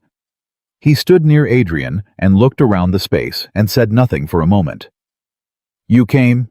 Adrian said. "I was in the neighborhood," Marcus said, which they both knew was not true. "It looks good. Sophia designed the space." "I know." Marcus watched Sophia talking to a staff member across the room. "She's something," he said, not with any particular inflection, just as an observation. "Yes," Adrian said. "She is." Marcus looked at him sideways. "You slept through the night for the first time in 15 years, and you think I didn't notice?" "I think you noticed everything," Adrian said. "I think you always have." "Occupational habit," Marcus said. He paused. "I'm going back to school," he said. Then, like he needed to say it quickly, or he might not say it at all. "Finance. Legitimate finance. I've been talking to a program at Columbia, and they have a..." He stopped. "Don't make it a thing." "I'm not making it a thing," Adrian said. "I think it's the best idea I've heard in a long time." "It's probably ridiculous at my age." "You're 48, Adrian said. "Sophia started rebuilding her career at 28 with nothing. I started becoming a different person at 42. You're early." Marcus looked at him. "You're not going to let me downplay it?" "No." Marcus looked away back at the room. "Fine," he said. "Don't make it a thing." "Already forgot about it," Adrian said. Marcus almost smiled. That was the Marcus version of a full smile, and Adrian had learned over 15 years to read the difference. Elena arrived at 11, brought by the car Adrian had sent, because she had informed him 3 days ago that she would be attending the opening and had no intention of taking 3 trains to get there. She came in with her handbag over her arm and her good coat, and the bright sharp eyes that missed nothing, and she stood at the entrance for a moment and took in the space. Then she walked directly to the intake desk and introduced herself and asked in English what she needed to do to register as a patient. The intake coordinator looked briefly at Adrian, who was standing 15 feet away. Adrian said nothing. Sophia, who had appeared at his elbow from somewhere, said quietly, "She's been telling her friends about this place for 3 weeks. She's bringing them." She paused. "She's already organized a Tuesday group." "Of course she has," Adrian said. "She asked me to make sure we have good coffee in the waiting room," Sophia said. "She says medical waiting rooms always have terrible coffee, and she's not going to sit in a room with bad coffee when she's already worried about something." "Get good coffee," Adrian said. "Already ordered," Sophia said, and moved back into the center. Robert Cardenas' wife arrived at 11:30. Her name was Patricia, and she was 61 years old, and she moved through the door with the careful attention of someone entering a space that mattered to her. Sophia saw her first and crossed the room, and they held each other briefly without preamble, with the ease of 2 people who had talked enough times in the past months that their first in-person meeting did not feel like a first meeting. When they stepped back, Patricia looked around the space. She took a long time with it. Adrian watched her look at the name above the intake desk, the name that was on the outside of the building and on the letterhead, and on everything that came out of this place now, and would come out of it for as long as it stood. Robert Cardenas, Community Health Center. Patricia looked at it for a long time. Then she looked at Sophia. He would have been embarrassed, she said. He was always embarrassed when people made a fuss. Then we won't make a fuss, Sophia said. We'll just do good work. Patricia smiled. It was a smile that had grief in it, and something else, something that had survived the grief and come out the other side of it changed but intact. That's what he would have wanted, she said. Sophia brought her to meet Adrian, and they shook hands, and Patricia looked at him with clear, direct eyes that had clearly decided what they thought of him and had arrived at a complicated but not unkind conclusion. My husband would not have had much patience for what you used to do, she said. He would have been right, Adrian said. But he would have respected this, she said, and looked around the room. He believed in second chances. He was irritatingly consistent about that, even about people who probably didn't deserve them. I'm aware I'm in that category, Adrian said. You might be climbing out of it, Patricia said, not as reassurance, just as a factual assessment. We'll see. Yes, he said, we will. She nodded once firmly, and Sophia took her to meet the rest of the staff, and Adrian stood in the center of the room and watched the morning move around him. People came through the door. More than the first projections had anticipated, more than the staff had prepared for, and by noon, there was a full waiting room. And Sophia had called in 2 additional staff members from the backup list she had prepared, because she had prepared a backup list, of course she had, and the intake desk had been reorganized twice, and the morning was loud with the particular productive noise of a place that was doing what it was built to do. Marcus had stayed. He had not said he was staying. He had simply not left, and at some point he had started helping direct people to the right parts of the intake process, with the efficient calm of someone who had spent 20 years managing complex logistics and found the skill transferred. Adrian watched him do it. He thought about the past 7 months. The service corridor, the couch, the kitchen table, the legal pad, the federal documents, the contractor invoices, the license reversal, the letter from a man in Connecticut, the photograph on a shelf that he had placed in a bag because he'd thought she'd want it where she was going.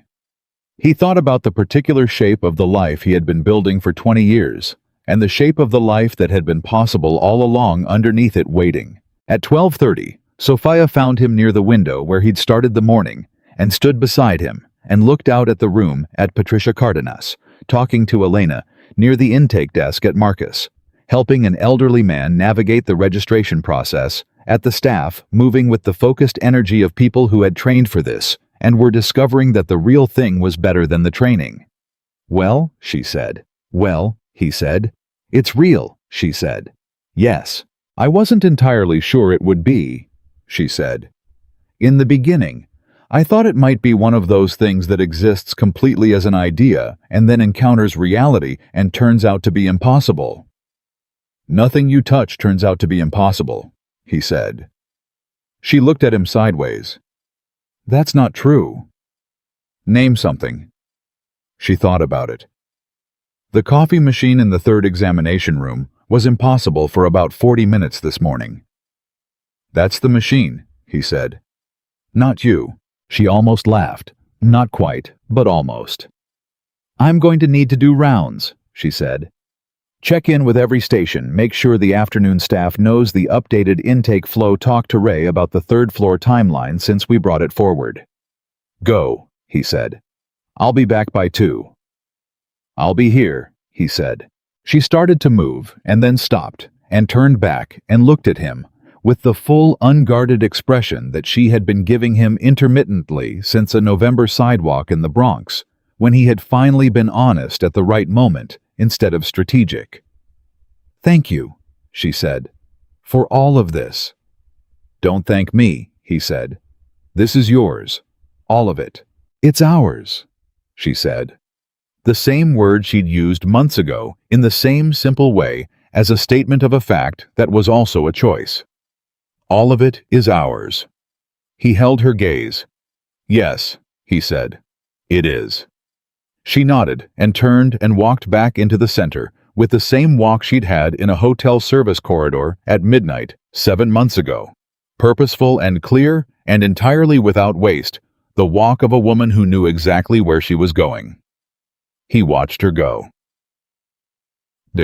A year later, a journalist writing about the Center for a National magazine asked Adrian the question that everyone eventually asked. They were sitting in the small office off the main corridor that had become more or less Adrian's, though he had no official title, which was deliberate, which Sophia had been specific about. He was the funding source and the legal structure, and the person who handled the administrative machinery that kept the lights on and the staff paid and the building code compliant. Sophia ran the medicine. That was the design, and it worked, and the journalist had already noted it with some surprise before she got to the question. You gave up everything, she said. An empire worth hundreds of millions of dollars. Power that most people in your world spend entire lives trying to achieve. You walked away from all of it. She looked at him across the desk. What made you believe it was worth it? Adrian thought about the question. He thought about a service corridor. Cold coffee, a legal pad. The word we. A photograph placed in a bag. The feeling of a floor shifting to a different angle. Victor Moretti's letter. Patricia Cardenas's clear eyes deciding what they thought of him. Marcus at a federal building intake desk with the same competence he'd brought to 20 years of a different kind of work. Elena appearing in doorways with perfect timing and opinions about everything. The sound of a full waiting room on a Saturday morning in May. He thought about Sophia at a kitchen table in the early morning, red pen in hand, building something real from the materials of a world that had tried to break her and had not managed it. He thought about what she'd said about redemption. Not one decision. What you do with the decisions that are still available to you. A woman pressed her hands against my chest in a parking garage at midnight, he said, and told me she wasn't letting me die there. He held the journalist's gaze. I had spent 20 years building a world where everyone had a price, and every kindness was a transaction. And the first person who was simply completely kind to me, with no angle, no agenda, no price attached, was a hotel maid at the end of a 12-hour shift, who had every reason to keep walking and didn't. He paused. That's what made me believe it, he said. Not a calculation, not a strategic assessment of what was worth what. Just a woman who made a decision in 2 seconds and didn't take it back. He looked at the journalist.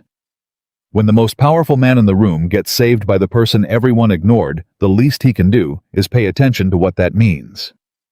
The journalist wrote something down. Then she looked up. And Dr. Marquez, she said. Sophia had completed her PA licensure 8 months after the center opened, and was in her second year of a medical program that she attended on Tuesday and Thursday evenings and on Saturday mornings, when the center was staffed sufficiently to manage without her, which it increasingly was, because she had built the team that way. Adrian had watched her do it with the same attention he had always paid to things that mattered. She was relentless and specific, and she slept 4 fewer hours than was probably advisable on Tuesdays and Thursdays, and she had never once complained about any of it. She's the reason any of this exists, Adrian said. Everything else is detail. The journalist looked at him steadily. That's a significant statement from a man who funded the whole thing. Money is the easiest part, he said. Anyone with enough of it can write a check. What Sophia did was harder than anything I've ever done. She decided what this place needed to be and why it needed to exist and who it needed to serve, and she built it from the ground up while managing a medical program and her grandmother's Tuesday group and more contractor disputes than I want to remember. He paused. I held the checkbook. She built the thing. Those are not equal contributions. The journalist wrote for a long moment. Then she set down her pen. Off the record, she said. Are you happy? Adrian looked at the question. He thought about what happy meant to a man who had spent 20 years in a world where happy was not a relevant metric, where the only metrics were power and safety and leverage and threat. He thought about what it felt like to sleep through the night, to sit at a kitchen table in the morning without calculating the room, to watch a woman walk back into a waiting room full of people who needed someone and know that the someone was her and that he had played some small part in making that possible, and that the part he had played was the best use of anything he had ever had. "Yes," he said, "I am." It was the simplest thing he had said in a year. It was also the truest. Yeah. That evening, Adrian came home to the apartment in Lower Manhattan and found Sophia at the kitchen table with her medical textbooks and a cup of tea that had gone cold, which was how he always found her on Thursday evenings. He put the kettle on without asking. She looked up from the textbook and looked at him. "How was the interview?" she said. "Fine," he said. She asked if I was happy. "What did you say?" "Yes," he said. Sophia looked at him with the measuring look that had been the first thing he'd noticed about her in a service corridor 7 months before any of this, the look that went further than the surface of things and came back with the truth. "Good," she said. "Me too." He brought her fresh tea and sat across from her, and she went back to her textbook, and he opened the financial reports that Ray had sent about the second-floor expansion, and Elena's voice came from the guest room, where she was on the phone with someone from her Tuesday group and making strong opinions known about something.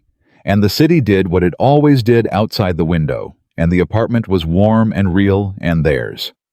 The most feared man on the East Coast had needed seconds to live. The woman nobody noticed had chosen to give them to him.